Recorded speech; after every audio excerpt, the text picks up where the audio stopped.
ఈ ప్రపంచంలో మనకి దేశం కాలం ఈ రెండు కూడా చాలా ప్రధానమైనటువంటివి.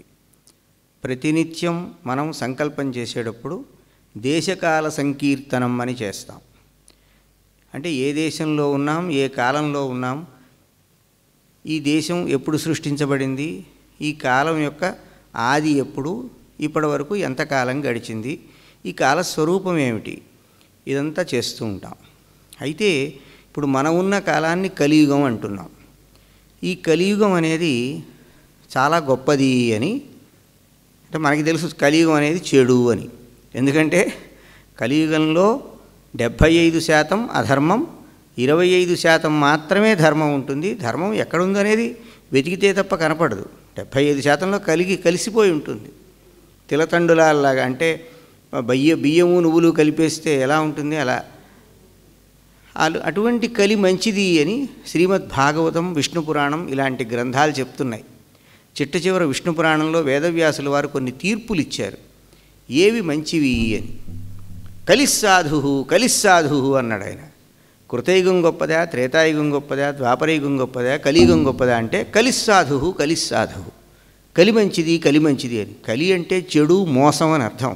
అది మంచిది ఏమిటండి అంటే కృతత్రేత ద్వాపర యుగాల్లో పుణ్యం చేస్తాను అనుకుంటే పుణ్యం రాదు, పాపం చేస్తా అనుకుంటే పాపం వచ్చేస్తుంది. పాపం చేయనక్కర్లేదు, అక్కడ పుణ్యం చేస్తేనే పుణ్యం వస్తుంది. పాపం చేస్తా అనుకుంటే పాపం, పుణ్యం చేస్తేనే పుణ్యం. ఈ కలియుగంలో పుణ్యం చేస్తా అనుకుంటే పుణ్యం, పాపం చేస్తేనే పాపం వస్తుంది. రోజు నేను పాపం చేస్తా, ఏదో పాపపు ఆలోచనలు వచ్చినాయి అనుకోండి, వాటి వల్ల పాపం రాదు. అంతేకాకుండా ఈ కలిలో మహాత్ములంతా కలిలో పుట్టాలనుకుంటారట. ఎందుకంటే కలిలో సులభంగా తరించవచ్చు. మన అదృష్టం, ఆదిశంకర భగవత్పాదుల వారు ఈ కలియుగంలో పుట్టారు. వారు కృతయుగంలో పుట్టలేదు, త్రేతాయుగంలో పుట్టలేదు, ద్వాపరయుగంలో పుట్టలేదు. ఆయన ఒక మాట ఏం చెప్పారంటే, నేను స్థాపించినటువంటి ఈ శంకర పీఠాల్లో ఎవరైతే నా స్థానంలో వస్తారో, శంకరాచార్యులుగా చెప్తారో, వారు నా అభేద స్వరూపులు అన్నారు. తదభేద స్వరూపులు అంటాం మనం. అంటే శంకరాచార్యులే వారు, మరొక భావన చేయడానికే వీల్లేదు. చేశామంటే మనం వచ్చిన అవకాశాన్ని, అంటే మనకి లభించిన శంకరుణ్ణి గుర్తించలేని దౌర్భాగ్య స్థితి అన్నమాట. శంకరుడు మనకి లభించారు. కలియుగంలో పుట్టి మనకి సాక్షాత్ శంకరుడు మనకి యతి రూపంలో ఆ విధంగా నడయాడుతూ ఉన్నారు. అటువంటి మహాత్ముల్లో ఇవాళ మనకి భారత భూమిలో శ్రీ శ్రీ శ్రీ భారతీతీర్థ మహాస్వామి వారు దక్షిణాంనాయ అనంతశ్రీ విభూషితులు, దక్షిణాంనాయ శృంగేరి శారదా పీఠాధీశ్వరులు భారతీతీర్థస్వామి వారి యొక్క విశిష్టత ఏమిటంటే, ఇవాళ భూమండలంలో మన భారతీయమైనటువంటి శాస్త్రాల్లో ఆయనంత పండితులు ఎవరూ లేరు. ఎవరిని ఆయనతో పోల్చడానికి వీల్లేదు. ఎంతమందో గొప్ప పండితులు ఉండొచ్చుగాక. అది ఏమిటో, ఆ స్వరూపం ఏమిటో. శారదా అమ్మవారు అక్కడ విగ్రహ రూపంలోనూ, సన్యాసి రూపంలోనూ ఉంది, యతీశ్వరుడు రూపంలోనూ. అంతేకాదు కేవలం విద్యావంతులే కాదు, అంత తపోనిధి, ఎంత తపస్సు, ఎంత మహానుభావులు. అటువంటి మహనీయులు అవతరించి 75 సంవత్సరాలు కాబోతున్న సందర్భంలో వారి వర్ధంతి కార్యక్రమానికి నాటికి 75 రోజులు దీక్షగా ఇక్కడ దివ్యమైనటువంటి చండీ హోమం, పారాయణ, అలాగే వివిధమైనటువంటి ఆర్షగ్రంథములు, ముఖ్యంగా పురాణములన్నింటి యొక్క ప్రవచనము, ఇవి ఏర్పాటు చేసినటువంటి స్థితి భారతదేశంలో ఇంకెక్కడైనా ఉందా? శృంగేరిలో పోనేమైనా జరుగుతోందా అని ఇప్పుడే నేను ధర్మాధికారి గారిని సవినయంగా అడిగాను. విజయవాడలో తప్ప ఎక్కడా 75 రోజుల కార్యక్రమం లేదన్నారు. అంటే భారతీతీర్థస్వామి వారికి విజయవాడ అంటే చాలా ఇష్టం.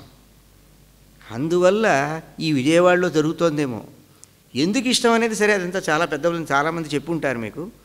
వారు మొట్టమొదటి వారి గురువుగారిని ఇక్కడ కలవడం, ఇక్కడ చూడండి తొలిచూపు వారి మీద మొట్టమొదటిసారిగా వారి గురువుల యొక్క అనుగ్రహాన్ని, వారు ఆ అనుగ్రహ దృష్టిని పొందిన స్థలం ఈ విజయవాడ.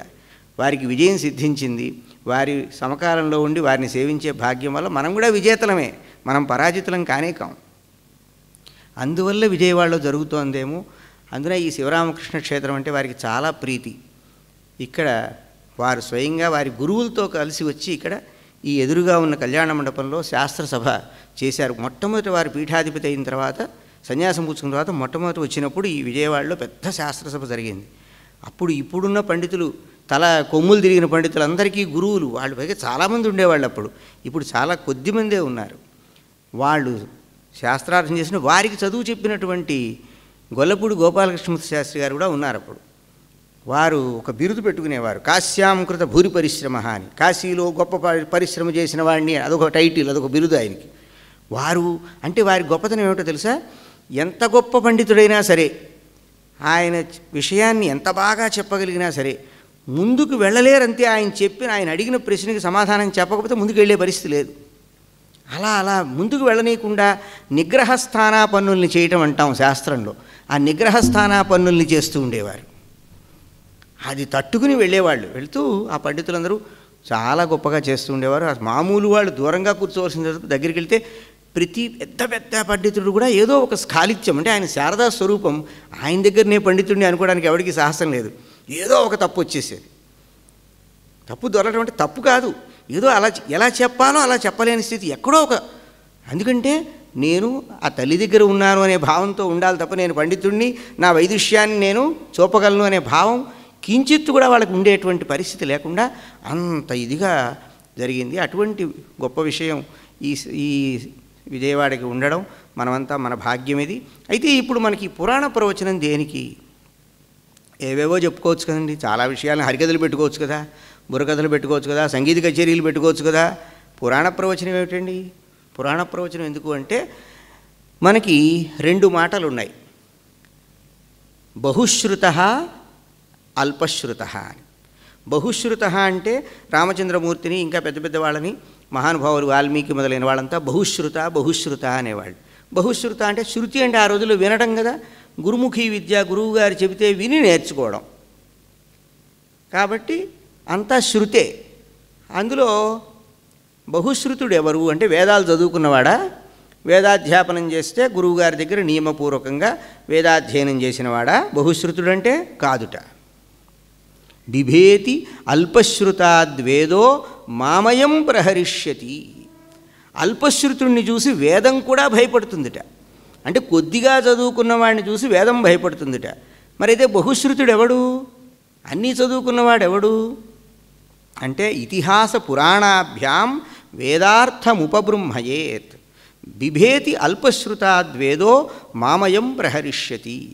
ఎవడైతే ఇతిహాసం, పురాణములు ఇవి అన్నీ కూడా సాకల్యంగా సమగ్రంగా తెలిసి వేదం యొక్క ఆశయాన్ని స్పష్టంగా ప్రతిపాదించి ఎవ్వరికీ సందేహం లేని విధంగా అందరికీ అందజేస్తాడో పురాణముల సహాయంతో, వాడు అంటే వేదార్థవేత్త ఎవడు?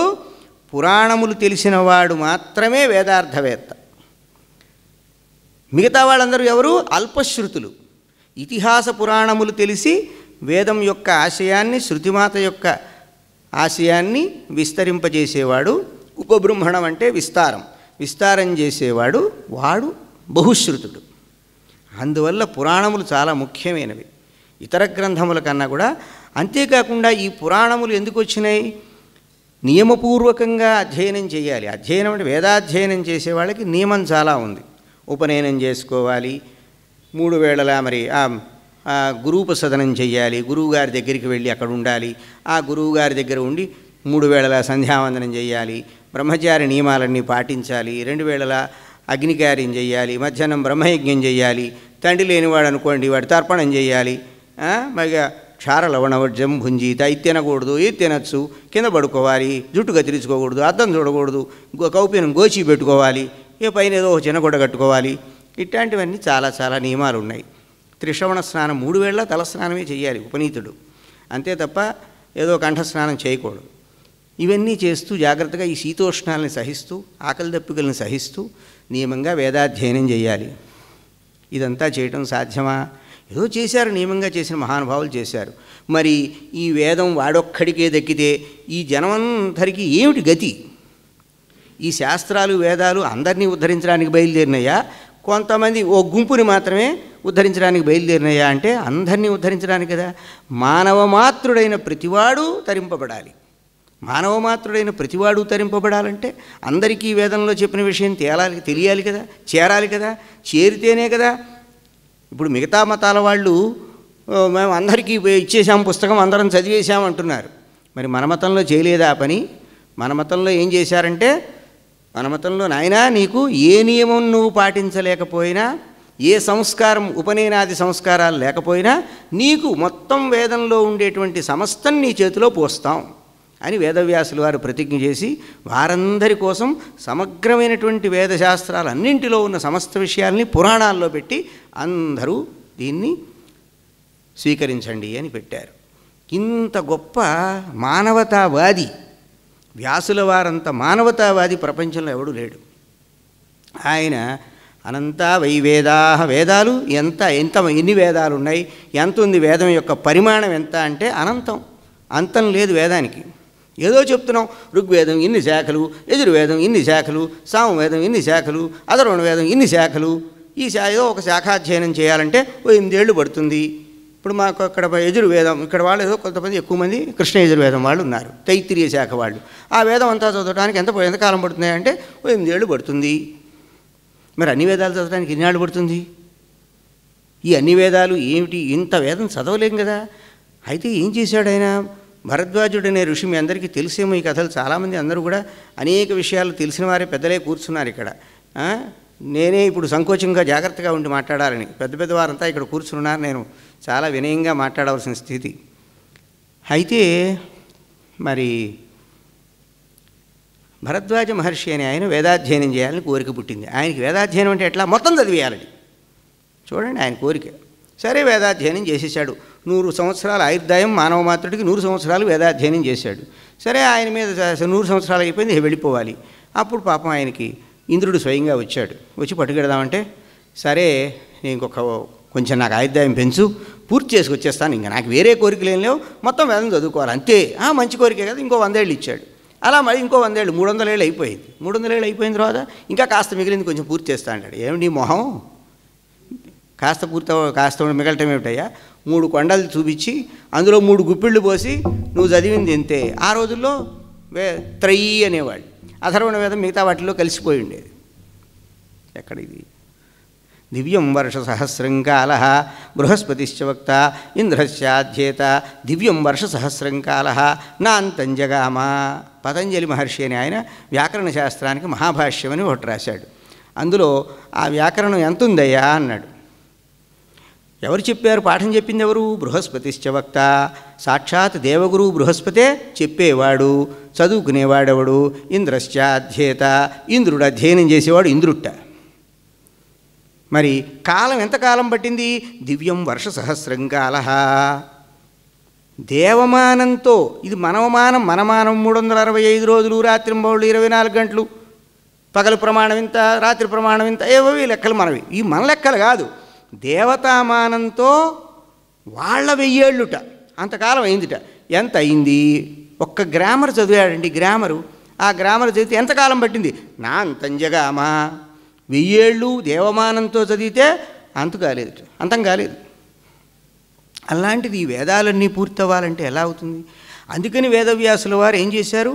ఈ కలియుగారంభంలో వేదాన్ని విభాగం చేసి, వేదంలో అన్ని వేదాలని శాఖలుగా విడగొట్టి, అయితే ఈ శాఖల్లో ఆయన ఎడిట్ చేయడం ఎలా చేశాడో తెలుసా? మొత్తం వేదంలో ఏ విషయాలు ఉంటాయో ఆ విషయాలన్నీ ప్రతి శాఖలో వచ్చేటట్టు పెట్టాడు. అంటే ఒక శాఖాధ్యయనం చేస్తే అన్ని వేదాల్లో ఉండే అన్ని విషయాలు అక్కడ వచ్చేస్తాయి. ఆ దయ చూడండి. నువ్వు కొంచెం చదువుకున్నా, ఎక్కువ చదువుకున్నటువంటి గొప్పతనం నీకు రావాలి. అలా చేసి ఏం చేశాడు? ఆ ఎగ్జిక్యూషన్ ఒక్కొక్క శిష్యుడికి ఒక్కొక్క శాఖ నేర్పాడు. ఎక్కడితో ఆగల, ఒక్కొక్క ప్రదేశానికి పంపించాడు. పంపించి అక్కడ మొత్తం భూమండలం అంతా కూడా వ్యాస శిష్యులు ఆ వేదమంతా ప్రచారం చేశారు. అంటే తను వేదాన్ని చక్కగా ఎడిట్ చేయటం, చేసిన ప్రతి భాగంలోనూ మొత్తం వేదం అంతా ఉండేటట్టు చూడటం, అది ఒక శిష్యుడికి నేర్పడం, వాడు అక్కడ నేర్చుకుని అక్కడ కూర్చోకూడదు, వెళ్ళాలి. ఇక్కడికి తిత్తిరి అని ఆయన వచ్చాడు. తైత్తిరీయ శాఖ ఇక్కడ ఎక్కువగా ప్రచారంలో ఉంది. ఇతరమైన శాఖలు ఉన్నాయి, ఇటువాళ్ళు మైగ్రేట్ అవుతూ ఉంటారు కాబట్టి వేరే శాఖలు కూడా వచ్చినాయి. ఇలాగా అంత దయామయుడు, అంటే అంత మానవతావాది అన్నమాట. ఇంత చేస్తే ఇదంతా నియమపూర్వకంగా అధ్యయనం చేయాలి. నియమపూర్వకంగా అధ్యయనం అందరూ చేయగలరా? మన వల్ల అవుతుందండి నియమపూర్వకంగా ఉండాలంటే? అంటే నియమంతో ఉండాలి, ఇలా చేయాలి అలా చేయాలంటే చేయగలమా? చెయ్యలేము. మనకి దేశకాలాలతో ఈ ఋతుధర్మాలు, అనేక ధర్మాలు, శారీరకమైన ధర్మాలు, వయోవస్థా ధర్మాలు, ఎన్నో రకాలు ఉన్నాయి. మన జీవన స్థితిగతులు, ఇప్పుడు మన వృత్తి ఇలాంటివి, వాటికి తగ్గట్టుగా ఉండడం, వాటికి తగ్గట్టుగా అన్నిటికీ ఇమట్టం, అందరి కోసం మేము ఇలా మార్చుకున్నామండి, మా లైఫ్ స్టైల్ ఇలా పెట్టుకున్నామండి, ఇలాంటివన్నీ మన పరిస్థితులు ఇవన్నీ ఉన్నాయి. ఈ పరిస్థితుల్లో మనకి ఎలా సాధ్యం ఇదంతాను? అందువల్ల మరి ఇంకా నియమాలు, కొన్ని నిషేధాలు ఉన్నాయి. స్త్రీ శూద్రౌ నాధీయాతాం, వీరు చదవకూడదు, వారు చదవకూడదు, ఇలాంటివి ఏవేవో ఉన్నాయి. మరి అందరికీ ఇది ఎక్కడికి ఎట్లా చేరుతుంది? అందువల్ల అందరి కోసం పురాణాలు బయలుదేరినాయి. అయితే ఈ పురాణాలు ఎన్ని, ఇందులో ఏ ఏ రకాల పురాణాలు ఉన్నాయి, ఇలాంటివన్నీ పెద్దలు చెప్పే ఉంటారు గడిచినటువంటి రోజుల్లో. పురాణాల్లో చాలా విభాగాలు ఉన్నాయి. మొత్తం 18 మహాపురాణాలు అన్నాం. ఉపపురాణాలు చాలా ఉన్నాయి. కొన్ని మహాపురాణాల పేరుతోనే ఉపపురాణాలు ఉన్నాయి. ఇవి కాక స్థల పురాణాలు ఉన్నాయి. ఎన్ని పురాణాలు ఉన్నాయో అన్ని పురాణాలు ఉన్నాయి. ఇవన్నీ ప్రామాణికములేనా? అన్నింటినీ స్వీకరించవచ్చా అంటే, పెద్దల నాటి నుంచి ఏవైతే మనకి శిష్టులందరూ గ్రహించారో మన పరంపరలో, అవన్నీ మనకి గ్రాహ్యములే.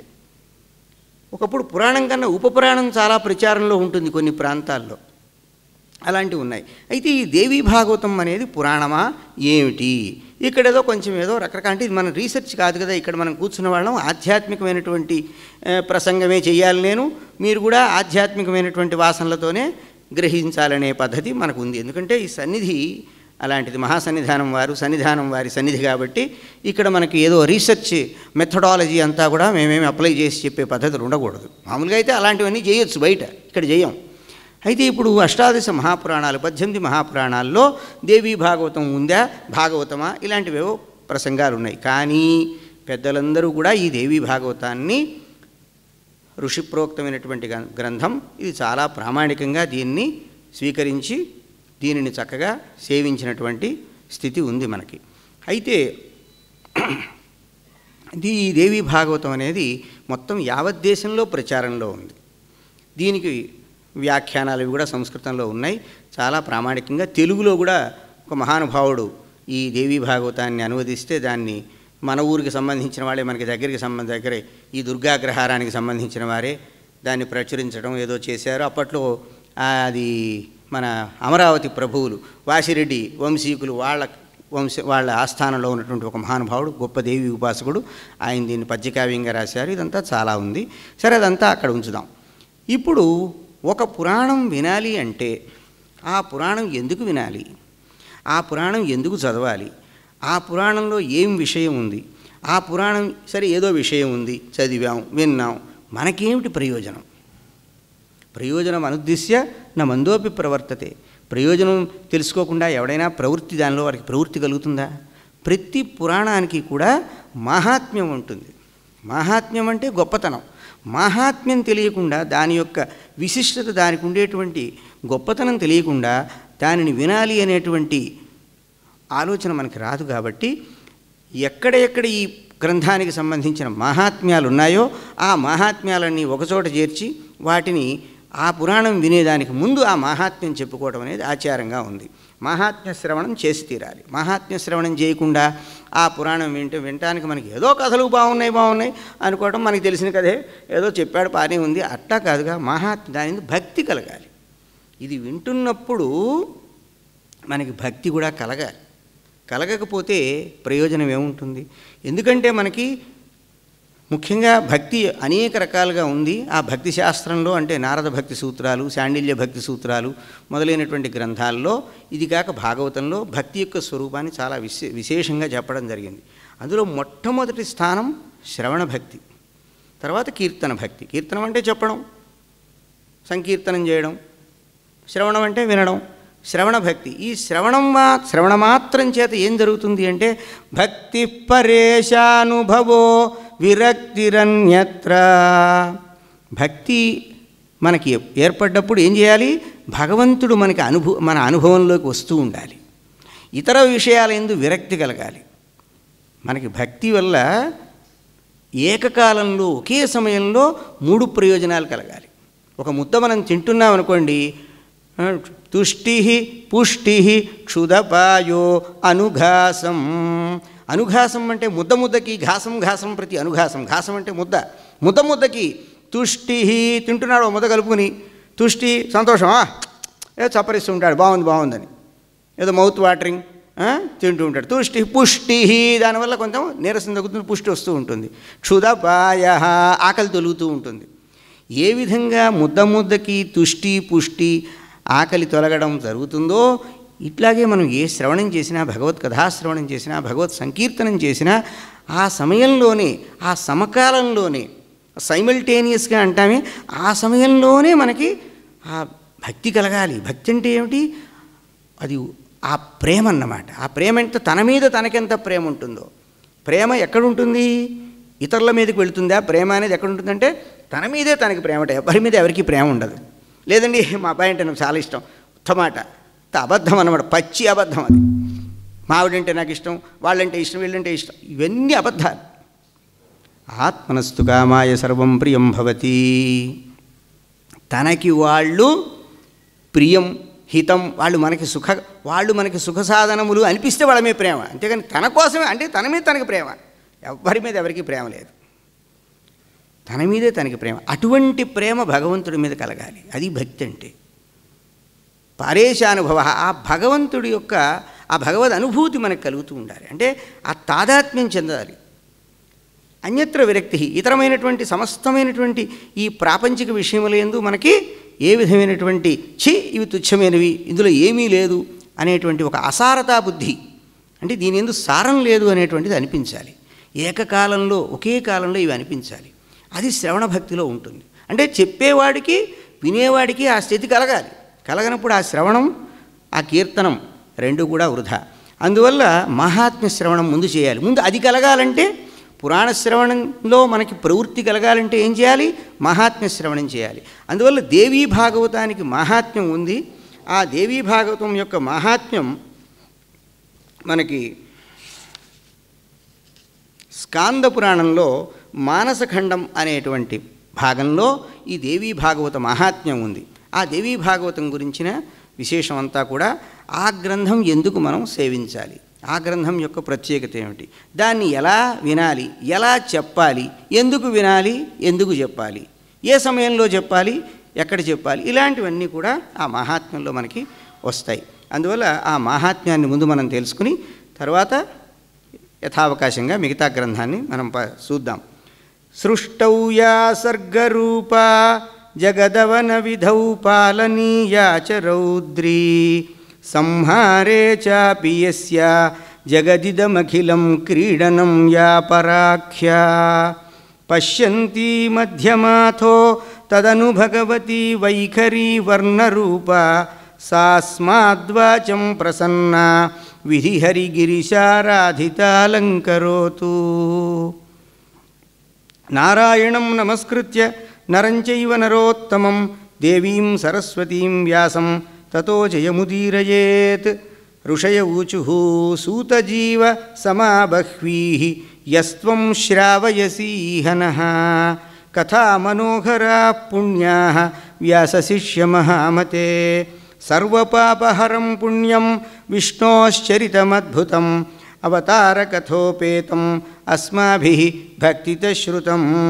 శివస్య చరితం దివ్యం భస్మరుద్రాక్షయోస్తథా సేతిహాసం చ మాహాత్మ్యం శ్రుతం తవ ముఖాంబుజాత్.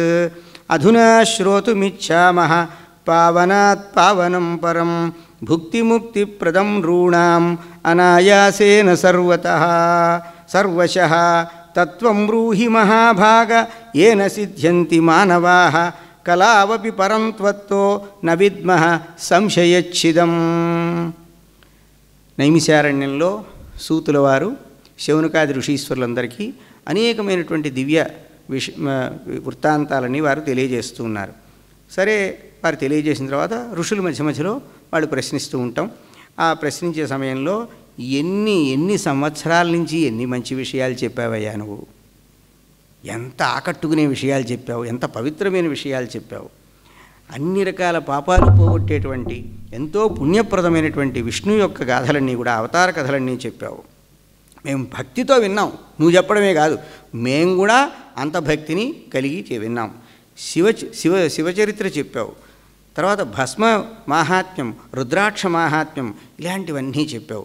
ఆ మహాత్మ్యం అంతా కూడా విన్నాం. ఇప్పుడు మేము వినాలనుకుంటున్నాం. ఇన్ని విన్న తర్వాత ఇంకా వినాలనుకుంటున్నారట. చూడండి, ఏవో వినేశాం అయిపోయింది అనిపించడానికి లేదు ఇక్కడ. మేము అవి విన్నామండి ఇవి విన్నామండి అంటానికి లేదు. ఇది నిరంతర ప్రక్రియ అన్నమాట. దీనికి ఏదో ఒక అవధి, ఒక కాలం, ఒక అవధి కాదు. నిరంతరం విను, ఇదొక భక్తి. ఇప్పుడు మేము వినాలనుకుంటున్నాం.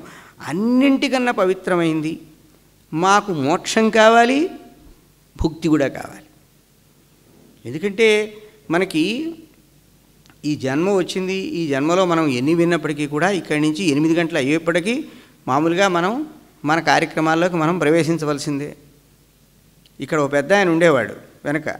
ఆయన ఇక్కడికి రోజు 200 మంది వస్తారండి నిలయ విద్వాంసులు, ఏమిచ్చినా ఏమీ పట్టుకుపోరు, ఇక్కడే వదిలేస్తారని ఊరికే నవ్వుతూ అనేవాడు. చాలామంది పట్టుకెళ్ళిన వాళ్ళు చాలామంది ఉన్నారు.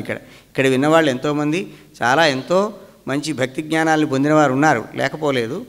అది ఏదో పెద్దవాడు ఆయన ఏదో అలా జోకాడు అనుకోండి. ఏదైనప్పటికీ కూడా ఇది నిరంతరం వినాలి. భుక్తి కోసం మనం పురాణాలు వింటాం ఏమిటండి అంటే, మనకి భుక్తి లభించే ఉపాయాలు కలగడం కోసం మనకి భగవంతుడు ఆ రకమైన సద్బుద్ధిని అంటే కొన్ని నైపుణ్యాలు కలగడానికి. ఇప్పుడు స్కిల్స్ అంటున్నారు కదండి.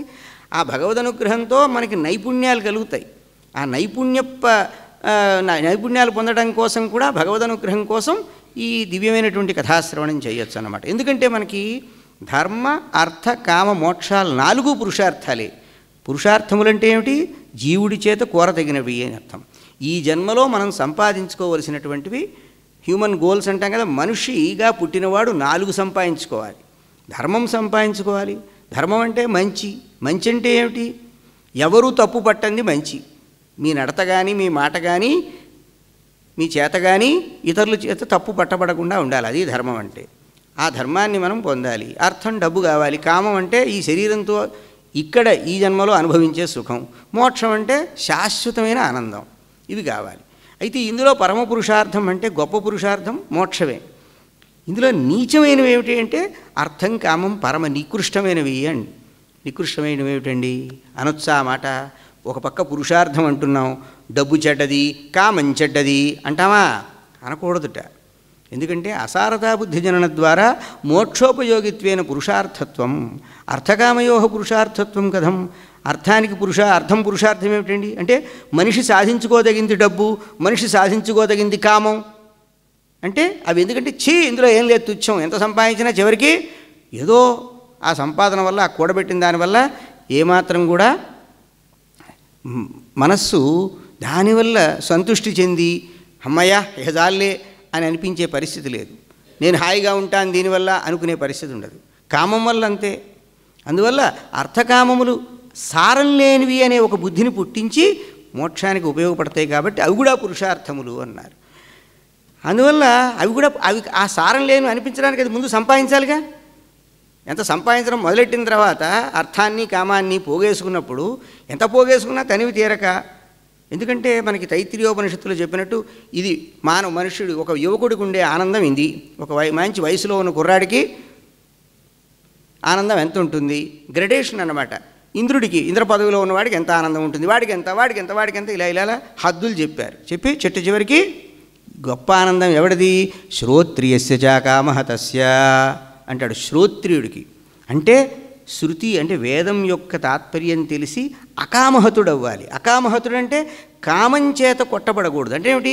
కామానికి లొంగనివాడు, కోరికలకి ఆవలికి వెళ్ళినవాడు, కోరికలలో ప్రవృత్తి లేకుండా ఉన్నవాడు. వాడికి ఉండే ఆనందం ఉంది చూడండి, ఆ బ్రహ్మానందం ఏదైతే ఆ బ్రహ్మానందానికి చేరుకుంటాడు వాడికి ఉండే ఆనందం ముందు ఈ ఆనందాలన్నీ దిగదుడిపే అని చెప్పారు. అయితే అందువల్ల ముందు మనకి అవి తెలిస్తే కదా వాటిల్లో ఏమీ లేదని. అందుకని భుక్తి ముక్తిని ఇచ్చేటువంటిది కావాలయ్యా. అందువల్ల ఈ కలిలో కూడా అందరికీ అన్నీ సిద్ధించేవి కావాలి. అది నువ్వు చెప్పాలి మాకు.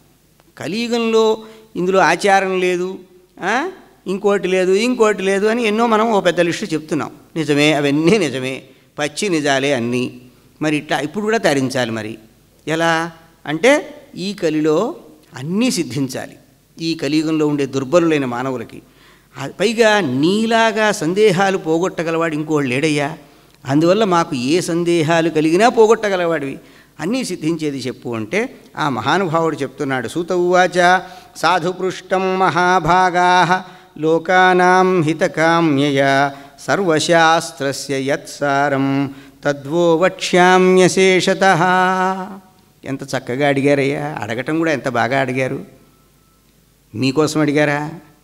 మొత్తం అందరూ ఈ ప్రపంచంలో అర్జునుడికి గీతోపదేశం ఆయన ఒక్కడి కోసం చేశాడా? మనందరి కోసం అర్జునుడిని నిమిత్తీకృత్య ఆయన్నేదో ఒకడిని పెట్టుకుని మనందరి కోసం భగవంతుడు ఉపదేశం చేశాడు. అట్లాగే అన్ని శాస్త్రములకి ఏది సారమో, అన్ని శాస్త్రముల యొక్క తాత్పర్యం ఏదో అది పూర్తిగా చెప్తాను, కొంచెం మిగిల్చి కొంచెం దాచి చెప్పడం కాదు, అశేషతః శేషం లేకుండా చెప్పేస్తాను అన్నాడు. అదేమిటంటే ఆయన చెప్తున్నాడు, యావద్గర్జంతి తీర్థాని పురాణాని వ్రతాని చ యావన్న శ్రూయతే సమ్యక్ దేవీ భాగవతం నరైః యావత్ పాపాటవీన్ నృణాం క్లేశాద్ అభ్రకంటక క్లేశాదాదభ్రకంటక యావన్న పరశుః ప్రాప్తో దేవీ భాగవతాభిదః తత్క్లేశావహం నృణాం ఉపసర్గమహాతమః యావన్నైవోదయం ప్రాప్తో దేవీ భాగవతోష్ణగుః. దేవీ భాగవతం అనేది వినంతకాలం మిగతావన్నీ నేను అంతదాన్ని ప్రతి తీర్థం చెప్పుకుంటుంది నేను గొప్ప అని, ప్రతి పురాణం చెప్పుకుంటుంది, ప్రతి వ్రతము గొప్పది, వ్రతానాం ఉత్తమం వ్రతం, ప్రతి వ్రతంలో మహాత్మ్యం చెప్తూ ఉంటారు. ఈ వ్రతం చేస్తే గొప్పది, ఆ వ్రతం గొప్పది అని. ఇలాగ అన్ని వ్రతాలు గొప్పవే, అన్ని తీర్థాలు గొప్పవే, అన్ని పురాణాలు గొప్పవే. ఎప్పటి వరకు? దేవీ భాగవతం అనేది మీకు తెలియనంతకాలం. దేవీ భాగవతం అనేది అన్నింటినీ మించినటువంటిది అంటున్నాడు. అయితే ఋషులు అడిగారు, కీదృశం తత్ పురాణం హి విధివత్ విధిహిత శ్రవణే చకః. ఆ పురాణం ఎలాంటిది, దాన్ని వినడానికి నియమం ఏమిటి, ఎన్నాళ్ళు వినాలి, అది ఎవరు వినాలి, మరి ఇది ఎవరైనా విన్నారా? ఇప్పుడు మేమే మొదలుపెట్టామా, నువ్వే మొదలుపెట్టి చెప్తున్నావా, ఎవరు విన్నారు, మరి వాళ్ళు విన్నవాళ్ళు ఏమేం పొందారు అది కూడా కావాలి మాకు. ఊరికే వింటాం, నువ్వు చెప్పాము ఇదంతా కాదు. విన్నవాళ్ళు ఎవరు, విన్నవాళ్ళు పొందింది ఏమిటి అది చెప్తే అప్పుడు మాకు శ్రద్ధ కుదురుతుంది అంటే సూత మహర్షి చెప్తున్నారు. విష్ణోరంశో మునిర్జాతః సత్యవత్యాం పరాశరాత్ విభజ్య వేదాంశ్చతురః శిష్యాన్ అధ్యాపయత్పురా వ్రాత్యానాం ద్విజబంధూనాం వేదేష్వనధికారిణాం స్త్రీణాం దుర్మేధసాం నృణాం ధర్మజ్ఞానం కథం భవేత్ విచార్యైతత్తు మనసా భగవాన్ బాదరాయణః పురాణ సంహితాం దధ్యౌ తేషాం ధర్మవిధిత్సయా అష్టాదశ పురాణాని సకృత్వా భగవాన్ మునిః మామేవాధ్యాపయామాస భారతాఖ్యానమేవ చ. వేదవ్యాసులు వారు చెప్పింది మనం చెప్పుకున్నాం. ఆయన ఏ విధంగా వేద విభాగం చేశారు, శిష్యులకి ఏ విధంగా వేదాలని బోధించారు, వారు ఏ విధంగా అన్ని ప్రాంతాలకి కూడా వేద ప్రచారం చేశారు, ఇదంతా చెప్పాము. అదంతా చేసిన తర్వాత అందరి కోసం, ఎవరి కోసం, ఎవరెవరు వాళ్ళు, వ్రాత్యా ద్విజబంధు వేదేషు అనధికారి స్త్రీ దుర్మేధస, చెయ్యకూడనటువంటి పాపాలు చేసిన వాళ్ళు, అంటే ప్రాయశ్చిత్తం లేని పాపాలు కొన్ని ఉంటాయి. కొన్నిటికి ప్రాయశ్చిత్తం ఉంటుంది, కొన్నిటికి ప్రాయశ్చిత్తం ఉండదు. ఇప్పుడు మనం కల్లో ఎక్కువ చూస్తున్నాం, అలాంటివి చూస్తున్నాం కానీ మనకేమీ ఆ పాపం రాదు. చూసాం కాబట్టి పాపం వచ్చేస్తుంది, చెప్పుకున్నాం కాబట్టి పాపం వస్తుంది, వింటే పాపం వచ్చేస్తుంది, రాదు. ఇందాక మొదటే చెప్పుకున్నాం మనం, కలియుగంలో చేస్తేనే పాపం వస్తుంది. కలియుగంలో పుణ్యం చేస్తా అనుకుంటే పుణ్యం వచ్చేస్తుంది, పాపం చేస్తే పాపం వస్తుంది.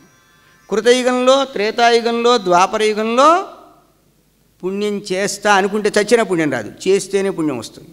పాపం చేస్తా అనుకుంటే పాపం వచ్చేస్తుంది. అక్కడ వ్రాత్యులంటే ప్రాయశ్చిత్తం కూడా లేనటువంటి వాళ్ళు. ప్రాయశ్చిత్తం లేని పాపాలు ఉంటాయి, రకరకాల పాపాలు, మహాపాతక, ఉపపాతక, అతిపాతక, సామాన్య పాతక, రకరకాల సంకలనీకరణ, మలినీకరణ, అపాత్రీకరణ, జాతి భ్రంశకరణ, రకరకాల ఊరాక అవన్నీ చెప్పుకుని లిస్టు రోజు మనం స్నానాలు చేసేటప్పుడు, రకరకాల కార్యక్రమాలు చేసేప్పుడు, వైదికమైన కార్యక్రమాలు చేసేప్పుడు ఇలాంటివన్నీ సంకల్పాలు చెప్తూ ఉంటారు మనకి. పెద్ద పెద్ద వ్రతాలు, నోవులు ఇలాంటివి చేసేటప్పుడు కూడా అప్పుడు ఏదో మృతిగా స్నానాలు చేయించి, ఏదో ఉత్తరాయణ పొలాలతో పళ్ళు దోమించి ఇవన్నీ చెప్తూ ఉంటారనమాట. అది చేసాము, ఇది చేసాము, ఏం చేసాము, ఇవన్నీ చచ్చిపోయినప్పుడు నీళ్లు పోసే, శవానికి నీళ్లు పోసేప్పుడు కూడా ఇవన్నీ చెప్తారు. ఇవన్నీ చేశారేమో వీళ్ళు, ఈ తగలబెట్టి ఇవన్నీ కాస్త పోతే బాగుండును అని ఏదో పాపం ఆ వారసులు కూడా నియమంగా ఉండి చేస్తే ఇవన్నీ వస్తాయి. ఈ కాలంలో అవన్నీ జరుగుతాయో జరగవో ఏం జరగవు చెప్పలేం. అయితే మరి ద్విజబంధు అంటే ద్విజబంధువులంటే ఎవరు? బ్రాహ్మణులుగా పుడతారు. ద్విజులంటే బ్రాహ్మణులే కాదు, ఎవరికి ఉపనయనం ఉందో వారంతా ఉపనయనం కొన్ని వర్ణాల వాళ్ళకు ఉంది కదా, కొన్ని వర్ణాల వాళ్ళకి ఉపనయనం లేని వాళ్ళకి వాళ్ళకో ప్రక్రియ ఉంటుంది. వాళ్ళకి ఏదో ఇలా చేయటం అలా చేయటం వాళ్ళకి కూడా ఉంది, వాళ్ళకి అది చేస్తారు. ఏదో పంచె కట్టించడం, ఏదో ఓణీలు వేయించడం, ఏవేవో రకరకాల వాళ్ళ జాతి ధర్మాలు ఉంటాయి, అవన్నీ చేసుకుంటారు. ఈ ఉపనయనం చేసుకున్నవాడు ఏది పడితే తినటం, సంధ్యావందనం చేయకపోవడం, కనీసం లెక్క 7 రోజుల్లోపు సంధ్యావందనం చేయకపోతే ఏదో ప్రాయశ్చిత్తం, ఏదో పర్వాలేదు కొంతవరకు, ఏదో ప్రపంచంలో ఏదో ఇవాళ ఎలక్షన్స్ వచ్చినాయి, లేదా ఏదో కొంప కూలింది, ఎక్కడో సునామీ వచ్చింది, అప్పుడు సంధ్యావందనం చేయలేదనుకోండి, ఏదో ఎగ్జంప్షన్ వస్తుంది. ప్రతిదానికి ఎగ్జంప్షన్ ఇవ్వడం కుదరదు. ఎందుకంటే ఈ సంధ్యావందనం లాంటి పనులు చేస్తే ఏమీ పుణ్యం రాదు. అకరణే ప్రత్యవాయ, చెయ్యకపోతే పాపం వస్తుంది కానీ చేస్తే పుణ్యం రాదన్నమాట. అలాంటివి కొన్ని ఉన్నాయి. రోజు చేయాల్సిన పనులకి చేస్తే ఏం రాదు, చేయకపోతే నెత్తినొచ్చి పడుతుంది. అలాంటివి చేయని వాళ్ళు, వేదాలు చదవడానికి అధికారం లేని వాళ్ళు, స్త్రీలు, తర్వాత కొంచెం బుద్ధిమాంద్యం ఉన్నవాళ్ళు, వీళ్ళందరికీ ధర్మజ్ఞానం ఎలా కలుగుతుంది? అందుకే కదా పురాణాలన్నీ రాశాడని చెప్పుకున్నాం మనం.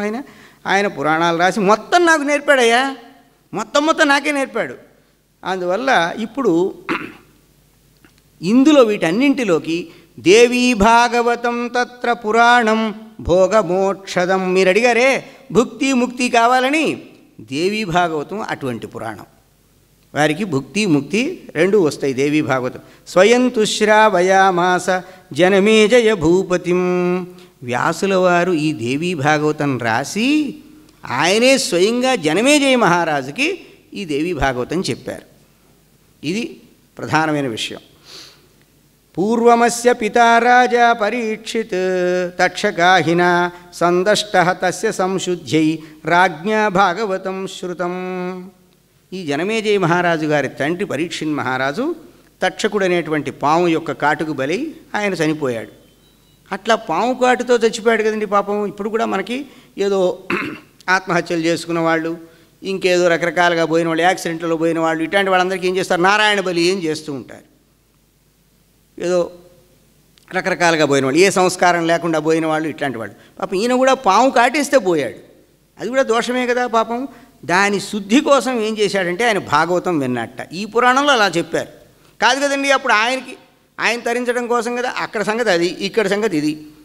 ఇది ఒక కల్పంలో ఇలా ఉంటుంది, అదో కల్పంలో అలా ఉంటుంది. ఇది ప్రమాణమే, అది ప్రమాణమే. మనకు వచ్చే సందేహాలు, అక్కర్లేని సందేహాలు రానక్కర్లేదు. ఇక్కడ ఏం చెప్తున్నారంటే పరీక్షిన్ మహారాజుకి పాము కాటు వల్ల పోయినందువల్ల ఆ దోషం వల్ల ఆ దోషం పోగొట్టాలి, తండ్రికి ఆ దోషం పోవాలి అని కొడుకు విన్నాడు దేవీ భాగవతం. కాబట్టి మన పిల్లలు చేస్తే మనకు వస్తుందా? వస్తుంది. అది చేయవలసిన వాళ్ళు చేస్తే మనకు వస్తుంది. ఇక్కడ అంటే పెద్దవాళ్ళ కోసం చెయ్యాలి. వాళ్ళకి ఏదైనా దోషం ఉంటే ఇప్పుడు ఇది వింటే మనకేం వస్తుంది?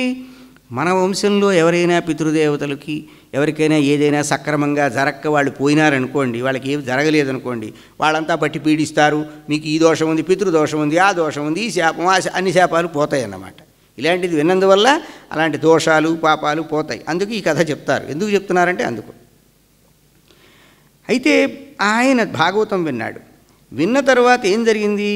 నవభిః దివసైః శ్రీమద్వేదవ్యాసముఖాంబుజాత్ త్రైలోక్యమాతరం దేవీం పూజయిత్వా విధానతః నవాహ యజ్ఞే సంపూర్ణే పరీక్షిదపి భూపతిః దివ్యరూపధరో దేవ్యాః సాలోక్యం తక్షణాదగాత్. భాగవతం ఎందుకు విన్నాడు అంటే తక్షకుడి వల్ల కాటు వేయబడి ఆ చనిపోయాడు కాబట్టి అదొక దోషం. పాము కాటుకు బలైపోయాడు కాబట్టి ఒక దోషం. దోష నివారణ కోసం భాగవతం విన్నాడు. మరి ఆయనకి మంచి స్థితి కలగాలి కదా, ఉత్తమ గతి కలగాలి కదా, ఇప్పుడున్న దానికన్నా గొప్ప స్థితి కలగాలి కదా. అంటే అది కలగడం కోసం ఏం చేశాట? పరీక్షిన్ మహారాజుకి ఉత్తమ గతులు కలగడం కోసం జనమేజయుడు ఏం చేశాడంటే వేదవ్యాసుడి ద్వారానే స్వయంగా కొడుకు ఏమో భాగవతం చెప్పి ఆ శుద్ధి కలిగించాడు. తండ్రి స్వయంగా దేవీ భాగవతం చెప్పాట. దేవీ భాగవతం విని ఈ ముల్లోకాలకి జనని అయినటువంటి ఆ తల్లిని శాస్త్రీయంగా అంటే శాస్త్రోక్తంగా పూజించి నవాహ యజ్ఞ దీక్ష అంటే 9 రోజుల పాటు ఇప్పుడు మనకి ఇక్కడ వీళ్ళు చేస్తున్నారు కదా చండీయాగం, ఈ దీక్ష రోజు ఇన్నిసార్లు పారాయణ, ఇంత హవనం ఇలా చేస్తున్నారు కదా. ఒకసారి హవనం 9 సార్లు పారాయణ ఏదో చెప్పారు ఇప్పుడు. అదే పద్ధతిలో ఆయన 9 రోజుల పాటు దీక్ష తీసుకుని ఆ దేవీ యాగం చేసినందువల్ల ఏమైందంటే పరీక్షణ్ మహారాజుకి దివ్య రూపం వచ్చిందట, దేవతారూపం వచ్చి ఆయన కూడా దేవీ లోకానికి వెళ్ళాడు. ఆ విధంగా ఆయనకు ఉత్తమ గతి కలగడానికి దేవీ భాగవతం విన్నాడు. అంటే ఏదైనా సరే పితృదేవతలకి వాళ్ళకి ఏదైనా ప్రేతత్వం విముక్తి కాకపోవడం, ఇంకా ఏదైనా దోషాలు ఉండడం అలాంటివి ఉంటే, మనకి పెద్దవాళ్ళ శాపాలు కలుగుతాయి అనుకుంటే, అలాంటప్పుడు ఈ దేవీ భాగవతం వినడం వల్ల వాళ్ళకి ఉత్తమ గతి కలిగి ఆ శాపాలు వాళ్ళకి మరి ఎంతో దయ కలుగుతుంది కదా, మన మీద వాళ్ళ అనుగ్రహం కలుగుతుంది. మనకి పితృదేవత అనుగ్రహం, వాళ్ళకి ఉత్తమ గతి ప్రాప్తి, మనకి ఏ దోషాలు పట్టి పీడించకుండా మనని కాపాడుతాయి అన్నమాట. పితుః దివ్యాం గతిం రాజా విలోక్య జనమేజయ వ్యాసం మునిం సమభ్యర్చ్య పరాం ముదమవాపహ. తండ్రి గారికి దివ్యగతి కలగడం ఆయన చూశాట. ఆ కాలంలో కనపడేది, మనకి ఇప్పుడు కనపడకపోతే చెప్తున్నారు కాబట్టి పెద్దవాళ్ళు నమ్మాలి. మనకు అన్నీ కనపడితే, మనకు మామూలుగా మంచి కళ్ళు పుట్టినప్పుడు మంచి కళ్ళు ఉన్న వాళ్ళకే ఓ వయసు వచ్చేప్పటికి ఆ కన్ను పని చేయటంలా. అర్థం మాటికి ప్రతి సంవత్సరం పెరగచ్చు, దానిలో సైట్ పెరుగుతూ ఉంటుంది. అందువల్ల మన సంగతి వదిలేసేయండి. మాకు కనపడలేదే అంటే వాళ్ళు వేరు, వాళ్ళ తపస్సు వేరు, వాళ్ళ యొక్క నియమం వేరు, నియమబద్ధమైన జీవనం వేరు. అందువల్ల వ్యాసుల వారిని ఎంతో పూజించి చాలా సంతోషపడ్డాట. నా తండ్రి గారికి ఉత్తమగతి కలిగే విధంగా చేశాను నేను అని. మామూలుగా ఇతరత్ర ఏమి సర్పయాగం చేశాడు, ఆ సర్పాల మీద పాముల మీద ద్వేషంతో సర్పయాగం చేశాడు, ఇవన్నీ ఉన్నాయి. కానీ ఉత్తమగతి కలిగించాలనేటువంటిది సద్బుద్ధితో వ్యాసుల వారి వల్ల స్వయంగా ఈ దేవీ భాగవతం విని ఈ నవాహయజ్ఞ దీక్షతో ఆ అమ్మవారిని సేవించి ఆయనకి దివ్యగతులు కలిగే విధంగా తాను చూశాడు అది. కాబట్టి 18 పురాణానాం మధ్యే సర్వోత్తమం పరం దేవీ భాగవతం నామ ధర్మకామార్థమోక్షదం. 18 పురాణాలలో ఈ దేవీ భాగవతం అనేది ధర్మ కామ అర్థ మోక్ష అంటే 4 పురుషార్థములని కలిగిస్తుంది అని. అయితే ఎన్నాళ్ళు వినాలండి? ఎన్నాళ్ళు వినాలి? ఇప్పుడు మేము కూడా 9 రోజులు వినాలా? ఇక్కడ 4 రోజులే వేశారే దేవీ భాగవతం. గణేశ పురాణం 4 రోజులే వేశారు, దేవీ భాగవతం 4 రోజులే వేశారు, ఇంకోటి ఏదో 4 రోజులే వేశారు. ఒక్కొక్క పండితుడికి 4 రోజులు వేశారు. మీరు ఇక్కడ 9 రోజులు అంటే ఎట్లా వింటాము? పైగా వాళ్ళు ఎంత సమయం విన్నారు, ఎంత పుస్తకం ఎన్ని విన్నారు? పైగా ఇప్పుడు చెప్పేవాడి మాటలు వినాలా, ఈ ఋషి రాసినటువంటి మాటలు మన చెవిన పడాలా? ఋషి వేదవ్యాస మహర్షి రాసినటువంటి ఈ మాటలు మన చెవితో వినాలి. అంతేగాని ఈ చెప్పేవాడి మాటల వల్ల వాటి వల్ల ప్రయోజనం రాదు. ఇప్పుడు మనకి ప్రవచనాలు చేసేవాళ్ళు ఉపన్యాసాలు ప్రసంగ లహరి కొట్టేస్తున్నారు, అది వేరే విషయం. వారు చేసేది మంచి పనే, ఎంతోమందిలో భక్తిని కలిగిస్తున్నారు మహానుభావులు. వారంతా కూడా మనకి వందనీయులే, వారి సంగతి ఇప్పుడు మనం చెప్పుకోవటంలా. కానీ పూర్వకాలంలో శాస్త్రం ఏమిటి? ఈ ఋషి చెప్పినటువంటి ఈ మాటలు మన చెవిన పడాలి. ఆ వాక్యం ఆ మూల గ్రంథంలో ఉండే మాట విని దాని వివరణ వినాలి తప్ప ఒట్టిగా వీడెవడో పెద్ద వ్యాఖ్యాత మహానుభావుడు చెప్పేస్తున్నాడంటే అది మంచిదే, అది కాదు ప్రధానం. అంతేకాకుండా పూర్వకాలంలో ఇంకా పురాణాలు చెప్పే పూర్వకాలంలో అంటే పెద్ద పెద్ద వాళ్ళు మల్లాది రామకృష్ణ చేనులు గారు అలాంటి వాళ్ళు, మా గురువు గారు మాణిక్య శాస్త్రి గారు వంటి మాణిక్య శాస్త్రి గారి టైంకే ఆ పద్ధతి తగ్గిపోయింది. అంతకుముందు వాళ్ళందరూ వారే చెప్పేవారు, మా గురువు గారే. నేను స్వయంగా విన్నాను, ముదిగొండ పిచ్చయ్య శాస్త్రి గారు భారతం చెప్పేవారు, బాలభారతి అని సూర్యారావుపేటలో. వారు ఏమిటి ముందు సంస్కృతంలో మొదలెట్టి తెలుగులో అప్పుడు భారతం చెప్పేవారు. మహాశయా స్వస్య సుశతాం సన్మంగళాని భవంతు వక్తృశ్చ శ్రోతృణాంచ పఠన శ్రవణమాత్రేణ సకల కల్కల్మషాపనోతన పడుతరే శ్రీమన్మహాభారతే పూర్వకథా సందర్భానుసారే కించిత్ ఉత్తరకథా ప్రస్తూయతే అని సంస్కృతంలో చెప్పాలట. ముందు పురాణం చెప్పేటప్పుడు సంస్కృతంలో చెప్పి అందరికీ అయ్యా ఈ కలికల్మషాలన్నీ పోగొట్టేటువంటిది ఈ గొప్ప గ్రంథం ఇది, ఇందులో పూర్వకథ ఇంతమందికి చెప్పాము, దాన్ని అనుసరించి ఉత్తరకథ అంటే రీక్యాప్ చేసి కొంచెం ఇప్పుడు మనంతా సీరియల్స్లో మీరు రీక్యాప్ చేస్తారుగా, అది గంట సేపు అదే చూపించి ఒక బిట్టి ఇదేదో చూపిస్తూ ఉంటారు, దానికి ఎగబడి చూసేస్తూ ఉంటాం మనం.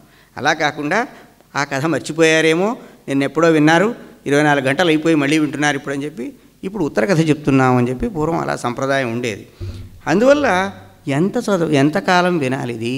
దినమర్థం తదర్థం వా ముహూర్తం క్షణమేవ వా ఏ శృణ్వంతి నరా భక్త్యా నతేషాం దుర్గతి క్వచిత్.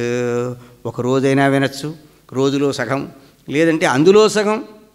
ముహూర్తం అంటే 48 నిమిషాలు, క్షణం అంటే ఏదో ఒక కొద్ది కాలం, ఇలాగ ఎంతసేపు విన్నా చాలండి, వాళ్ళకి ఇంకా మళ్ళీ దుర్గతులు లేవు అని చెప్పారు. సర్వయజ్ఞేషు తీర్థేషు సర్వదానేషు యత్ఫలం. అన్ని యజ్ఞాలు చేస్తే ఏ ఫలమో, అన్ని తీర్థాల్లో స్నానం చేస్తే ఏ ఫలమో, అన్ని దానాలు చేస్తే ఏ ఫలమో, అది సకృత్ పురాణశ్రవణాత్ తత్ఫలం లభతే నరః. పురాణశ్రవణం ఒక్కసారి చేస్తే ఆ ఫలితం వస్తుందట. కాబట్టి పురాణశ్రవణం ఎందుకు చేయాలి? ఓ ఎన్నిసార్లు చెప్పి వింటారండి, రోజు వెళుతున్నారు, రోజు వింటున్నారు, ఏమైనా మారారా, ఇలా ఎవరిని అనకూడదు. పురాణశ్రవణం చేసేవాళ్ళని ఎప్పుడు కూడా నిందించకూడదు. పురాణశ్రవణం చేయవలసిందే. ఎందుకంటే అన్ని యజ్ఞాలు, తీర్థాలు, దానాలు అన్నీ చేస్తే ఫలం వస్తుంది. ఒక్కసారి పురాణశ్రవణం చేస్తేనే అంత ఫలం వస్తుందట. మనం నిత్యం దాన్ని అది మనం పోగు చేసుకోవాల్సిందే. ఆ పుణ్యాన్ని చేసుకుంటే చేసుకోగా ఏదో భగవద్ అనుగ్రహంతో ఒక్కసారిగా మనకి ఏం జరుగుతుందో చెప్పలేము. ఈ జన్మ సార్థకమయ్యేటువంటి ఒక స్థితి కలగవచ్చు. కానీ మనం చేస్తూ ఉండాలి. ఒక్కసారి వింటేనే ఇంతట. మీకు భాగవతంలో కూడా చెప్తారు. గోపికా గీతల్లో గోపికలు పాడతారు.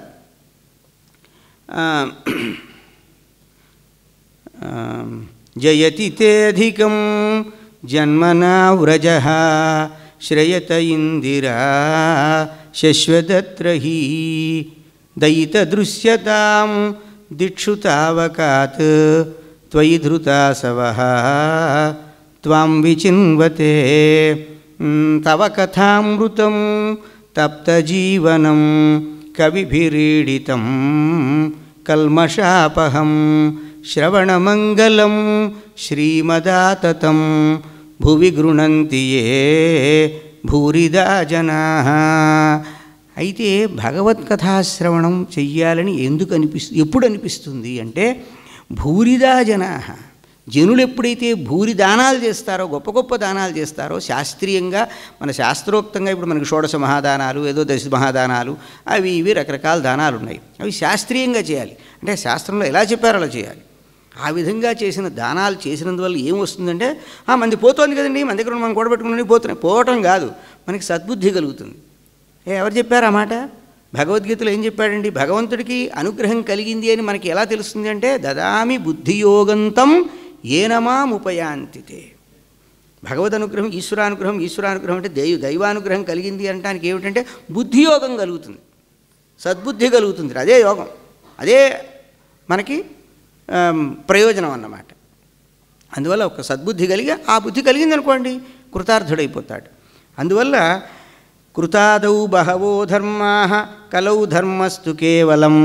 కృతత్రేత ద్వాపర యుగాల్లో ధర్మాలు రకరకాలుగా ఉన్నాయి. కలిలో ఒకే ఒక ధర్మం ఉందిట. ఇది నేను చెప్పలేదు, ఇది వ్యాసుల వారు స్కాంద పురాణంలో దేవీ భాగవత మహాత్మ్యంలో వారి మాట ఇది. అందువల్ల ఈ మాట వినాలి.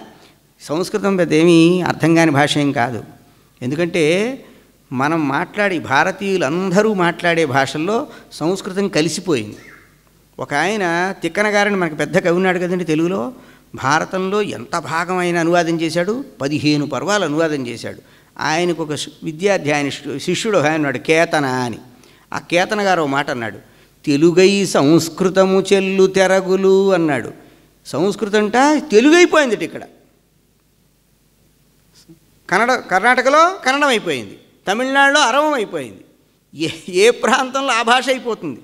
అంటే ఆ భాషలో అలా కలిసిపోయి ఇది మా భాష అనుకుంటూ ఉంటారు జనం.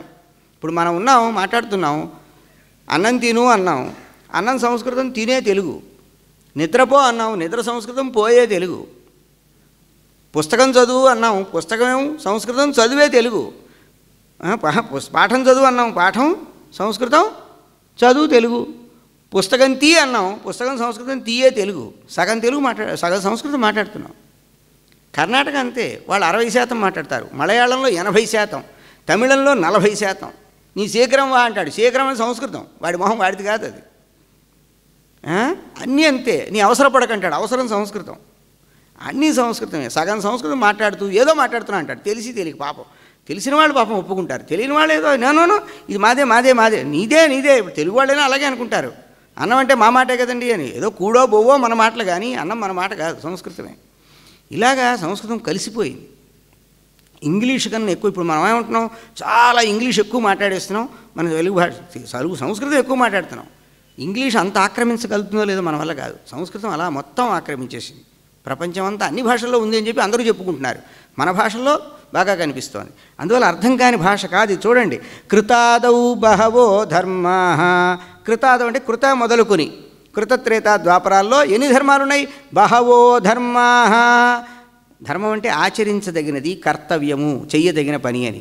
ఎన్ని చేయదగిన పనులు రకరకాలుగా ఉన్నాయి, బోలెడు ఉన్నాయి. మరి కలవు ఈ కలియుగంలో ధర్మస్తు ఏకవచనం, ధర్మ కేవలం ఒకటే, కేవలం అంటే ఒకటి. పురాణశ్రవణాదన్యో విద్యతే నాపరో నృణాం. మనుష్యులకి పురాణశ్రవణం కన్నా గొప్ప ధర్మం ఈ కలిలో లేదు. ఎక్కడ చూడండి, మీకు ఎక్కడ నార్త్ ఇండియా ఎక్కడ చూసినా ఓ పెద్ద కథావాచక్, కథ భాగవత్ కథ, ఓ కథ ఏ కథ ఎప్పుడు జరుగుతుండేది ప్రవచనం. కాబట్టి ఈ పురాణ శ్రవణం అనేది అంటే శాస్త్రీయంగా చెప్పడం, శాస్త్రీయంగా వినడం అనేది దానివల్ల కొంచెం గుణం ఎక్కువగా ఉంటుంది. ఏదో రకంగా భగవత్కథ విన్నా చెప్పినా తప్పులేదు అని భాగవతంలో కొంత అనుగ్రహం చేశారు. చేయొచ్చు అలాగూ. సవాగ్విసర్గో జనతాఘ విప్లవో యస్మిన్ ప్రతి శ్లోకం అబద్ధవత్యపి నామాన్ని అనంతస్య యశోంకితాని శృణ్వంతి గాయంతి గృణంతి సాధవ అని అబద్ధమా సుబద్ధమా తప్పో ఒప్పో భగవంతుడి యొక్క చరిత్ర వినడం, చదవడం, అది పాడడం, దానివల్ల పుణ్యం వస్తుంది, తప్పేం లేదు అని చెప్పేశారు. ఎందుకంటే ఇప్పుడు మన వాళ్ళు పూర్వం పాటలు పాడేవాళ్ళు, ఆ పెద్దవాళ్ళు పాడే పాటల్లో ఏదో పాపం ఆ వరుసలో ఏదో పాడేసేవాళ్ళు అంతే. ఈ అక్షరం తప్పు, ఈ అక్షరం ఒప్పు అని మనం అనకూడదు. ఏదో వాడు చక్కగా అసలు ఆ పద్ధతి ఉండేది. ఇప్పుడు ఏది ఎవరు పాడుతున్నారు, ఎవరికేమొచ్చు, ఏమీ రాదు. ఎన్ని పాటలు పాడేవాళ్ళు. వాళ్ళు కుంపడి వెలిగించిన దగ్గర నుంచి విసనకర పట్టుకుని విసిన దగ్గర నుంచి ఎన్ని పాటలు వంటంతా అయ్యి వడ్డించి అన్ని పాటలు, బోలెడు పాటలు పాడేవాళ్ళు. ఎన్ని విషయాలు పాడేసేవాళ్ళు, ఒకటి కాదు, సమస్తం అందులో ఉండేవి. ఆ పరిస్థితి మరి అదంతా కూడా పుణ్యమని మన పెద్దవాళ్ళు చెప్పబట్టే చేశారు కదా. కాబట్టి ఈ కలియుగంలో పురాణ శ్రవణం కన్నా గొప్ప ధర్మం లేదు అన్నారు. కాబట్టి మనం ఎందుకు పురాణం వినాలి అంటే గొప్ప ధర్మాన్ని ఆచరిస్తున్నామనే భావన మనందరికీ కలగాలి. ఇప్పుడు మనం అందరం ఇప్పుడు ఈ ప్రపంచంలో ఎంతమంది ఉన్నారు ఈ భూమండలం మీద, వాళ్ళందరికన్నా మనం ప్రత్యేకం ఇప్పుడు స్పెషల్ మనం. ఎందుకంటే మనం పురాణ శ్రవణం వింటున్నాం కాబట్టి. అది ఎవరు చెప్తున్నారు, మనం ఏం వింటున్నామో సరే, అది పురాణం శాస్త్రీయంగా ఇక్కడ మంచి పవిత్రమైన సన్నిధిలో జరుగుతోంది, వింటున్నాం. ఇది గొప్ప ధర్మం ఆచరిస్తున్నాం. ధర్మాచార విహీనానాం కలౌ అల్పాయుషాన్ నృణాం వ్యాసో హితాయ విదధే పురాణాఖ్యం సుధారసం. వ్యాస మహర్షి ఈ కలియుగంలో ధర్మం లేదు, ఆచారం లేదు. ఇటువంటి మనుషులకి ఆయుర్దాయమేమో చాలా తక్కువ. ఆయుర్దాయం భగవంతుడు 100 ఏళ్ళు పెడితే మనం మన అలవాట్ల వల్ల ఆ ఆయుర్దాయాన్ని చాలా సంకోచింపు చేసుకుంటున్నాం. కాబట్టి ఇటువంటి వాళ్ళ కోసం వ్యాస మహర్షి చాలా బాధపడి ఆయన మన హితం కోసం ఈ పురాణాలన్నీ రాశాడని. అయితే అమృతం తాగాడు అనుకుందాం. దేవతలు చాలా కష్టపడి రాక్షసుల్ని కూడా మచ్చిక చేసుకుని, ఒరే మీరు మీకు శరీరంలో బలం ఎక్కువ, మాకు బుద్ధిలో బలం ఎక్కువ, మీరు మంచి బాగా స్టౌట్గా చక్కగా ఉన్నారా అని చెప్పి మీరు మేము కలిస్తే మనం అమృతం సాధించవచ్చని మొత్తం మీద పాల సముద్రం చిలికి అమృతం సంపాదించారు. ఈ అమృతం తాగినందువల్ల ఏమవుతుంది, సుధాం పిబన్ ఏకయేవ నరః స్యాత్ అజరామరః. ఒక్క మానవుడు ఏదో అమృతం దొరికింది అనుకుందాం పుణ్యం వల్ల. ఇప్పుడు అమృతం చుక్కలు పడితేనేగా కుంభమేళా వచ్చింది అంటున్నారు. అక్కడ అమృత కలశం తీసుకుపోతుంటే ఆ చుక్కలు పడ్డాయి 4 చోట్ల, హరిద్వారంలో పడ్డాయి, ప్రయాగలో పడ్డాయి, నాసిక్లో పడ్డాయి, ఇంకో చోట ఎక్కడ హరిద్వారం, ప్రయాగ, నాసిక, ఉజ్జయిని అనుకుంటా. ఆ 4 చోట్ల పడ్డాయి కాబట్టి 4 చోట్ల 12 ఏళ్ళకి ఒకసారి కుంభం వస్తుంది. 12 ఇది 144, ఇది చాలా గొప్ప మహాకుంభ అంటున్నారు. సరే మంచిదే. ఇప్పుడు అమృతం తాగాడండి కష్టపడి సంపాదించి, తాగితే ఆ తాగినవాడు మాత్రమే వాడికి ముసల్తనం ఉండదు, చావు ఉండదు. మరి దేవ్యా కథామృతం కుర్యాత్ కులమేవ అజరామరం. ఈ దేవీ కథామృతం ఎవరైతే దేవీ భాగవతం వింటారో ఇది ఒక అమృతం. ఈ కథామృతం ఏం చేస్తుందంటే కులమేవా, కులం అంటే తెలుగు కులం కాదు. ఇప్పుడు తెలుగులో కులం అంటారే గజ్జి, అది కాదు. సంస్కృతంలో కులం అంటే వంశము అని అర్థం, ఇల్లు అనే అర్థం ఉంది, సమూహం అనే అర్థం ఉంది. గురుకులం అన్నాడు అంటే గురువుగారి ఇల్లు. కపి కులం అన్నాడు, కోతి గుంపు అని అర్థం. కపి అంటే కోతి, కులం అంటే గుంపు అని అర్థం. అక్కడ రకరకాల అర్థాలు ఉంటాయి. అందుకని తెలుగు కులం అనుకునేది, తెలుగు కులం కాదు. సంస్కృత కులం అంటే వంశం. మొత్తం వంశమంతా కూడా అజరామరం అవుతుందిట. ఆ వంశంలో పుట్టిన వాళ్ళందరూ కూడా మంచి బలశాలుడై ఉంటారు, అంటే మంచి పుష్టితో ఉంటారు, పోతి చచ్చేంత వరకు యవ్వనంగా ఉంటారు. అమరం, వాళ్ళకి మోక్షం అంటే మనకు శరీరం పడిపోయినా కూడా వాడు ఏదో శరీరం రాలిపోవాలి కాబట్టి రాలిపోతుంది, అంతేగాని వాడు చక్కని స్థితి పొందుతాడని అర్థం. మరి వాడు చచ్చిపోకూడదు కదండి, చచ్చిపోయాడు కదండి మావాడు, దేవి భాగవతం రోజు చదివేవాడు రోజు విన్నాడు అనకూడదు. ఈ శరీరం వాడికి అక్కర్లేదు, ఇంకా దివ్య శరీరం వచ్చిందేమో మనకి తెలుసు. అందుకే మన శాస్త్రాల మీద నమ్మకం ఉండాలి మనకి. ఇదే శరీరంతో అంటిపెట్టుకుని వేలాడి ఉండాలి దిక్కుమాలిన శరీరంతో, ఇంకా మంచి మంచి శరీరాలు రావచ్చు కదా. అందువల్ల మాసానాం నియమో నాత్ర ఎన్ని మాసాలు వినాలి ఆ నియమం ఏం లేదు. దినానాం నియమోపిన ఇన్ని దినాలు వినాలనే నియమం లేదు. సదా సేవ్యం దేవీ భాగవతం నరై. దేవీ భాగవతం ఎప్పుడు వినాలి అంటున్నాడు. అయినా కూడా ఏదైనా ఒక ప్రత్యేకంగా చెప్పండి. ఏదో రోజు వినాలంటే రోజు వినాలి ఏమిటా మాట అంటే ఆశ్వీజ మాసంలో వినాలి. మధుమాసం అంటే చైత్రమాసం. తపోమాసం అంటే మాఘమాసం. శుచౌ ఆషాఢమాసం. ఈ మాసాల్లో చతుర్షు ఈ మాసాలు 4 నవరాత్రేషు విశేషాత్ ఫలదాయకం. 9 రోజులు చొప్పున ఇది వినడం చాలా విశేషమైనటువంటి ఫలాన్ని కలిగిస్తుంది అని చెప్పారు. ఆ తర్వాత తపోభిరుగ్రైర్వ్రతతీర్థసేవనై దానైరనేకైర్నియమైర్మఖైశ్చ హుతైర్జపైః యచ్చ ఫలం న లభ్యతే నవాహయజ్ఞేన తదాప్యతే నృణాం. ఎందుకు 9 రోజులే వినాలి, 9 రోజులే చదవాలి, 9 రోజులే చెప్పాలి అని ఆ 9 రోజులు అనేటువంటి ఒక నిబంధన ఎందుకు పెట్టారు అంటే ఉగ్రమైనటువంటి తపస్సులు, చాలా ఎంతో వ్రతాలు, తీర్థములన్నీ సేవించడం, తీర్థయాత్రలు నియమంగా చేయడం. ఇప్పుడు నియమంగా తీర్థయాత్ర చేయడం అంటే పూర్వకాలంలో నియమంగా చేసేవారు. కృష్ణా ప్రదక్షిణం, కృష్ణా నది పుట్టిన దగ్గర నుంచి సముద్రంలో కలిసే వరకు అన్ని క్షేత్రాలు చేయడం, క్షేత్రోపవాసం చేయడం, ఏ క్షేత్రంలో ఏ నియమాలు పాటించాలి, ఎలా ఉండాలి, ఎలా వండుకోవాలి, ఎలా తినాలి, ఎక్కడ ఉండాలి, ఎక్కడ ఉండకూడదు, ఇలాంటివన్నీ నియమాలు చాలా ఉన్నాయి. ఏ తీర్థం దగ్గరికి వెళ్ళినప్పుడు ఏ రకాలైనటువంటి దేవతారాధన చేయాలి, ఏ రకమైన తర్పణాలు చేయాలి, ఇలాంటివన్నీ ఎన్ని దానాలు చేయాలి, ఇలాంటివన్నీ చాలా పూర్వం అవన్నీ ఉండేవి. చేసిన వాళ్ళు చేశారు.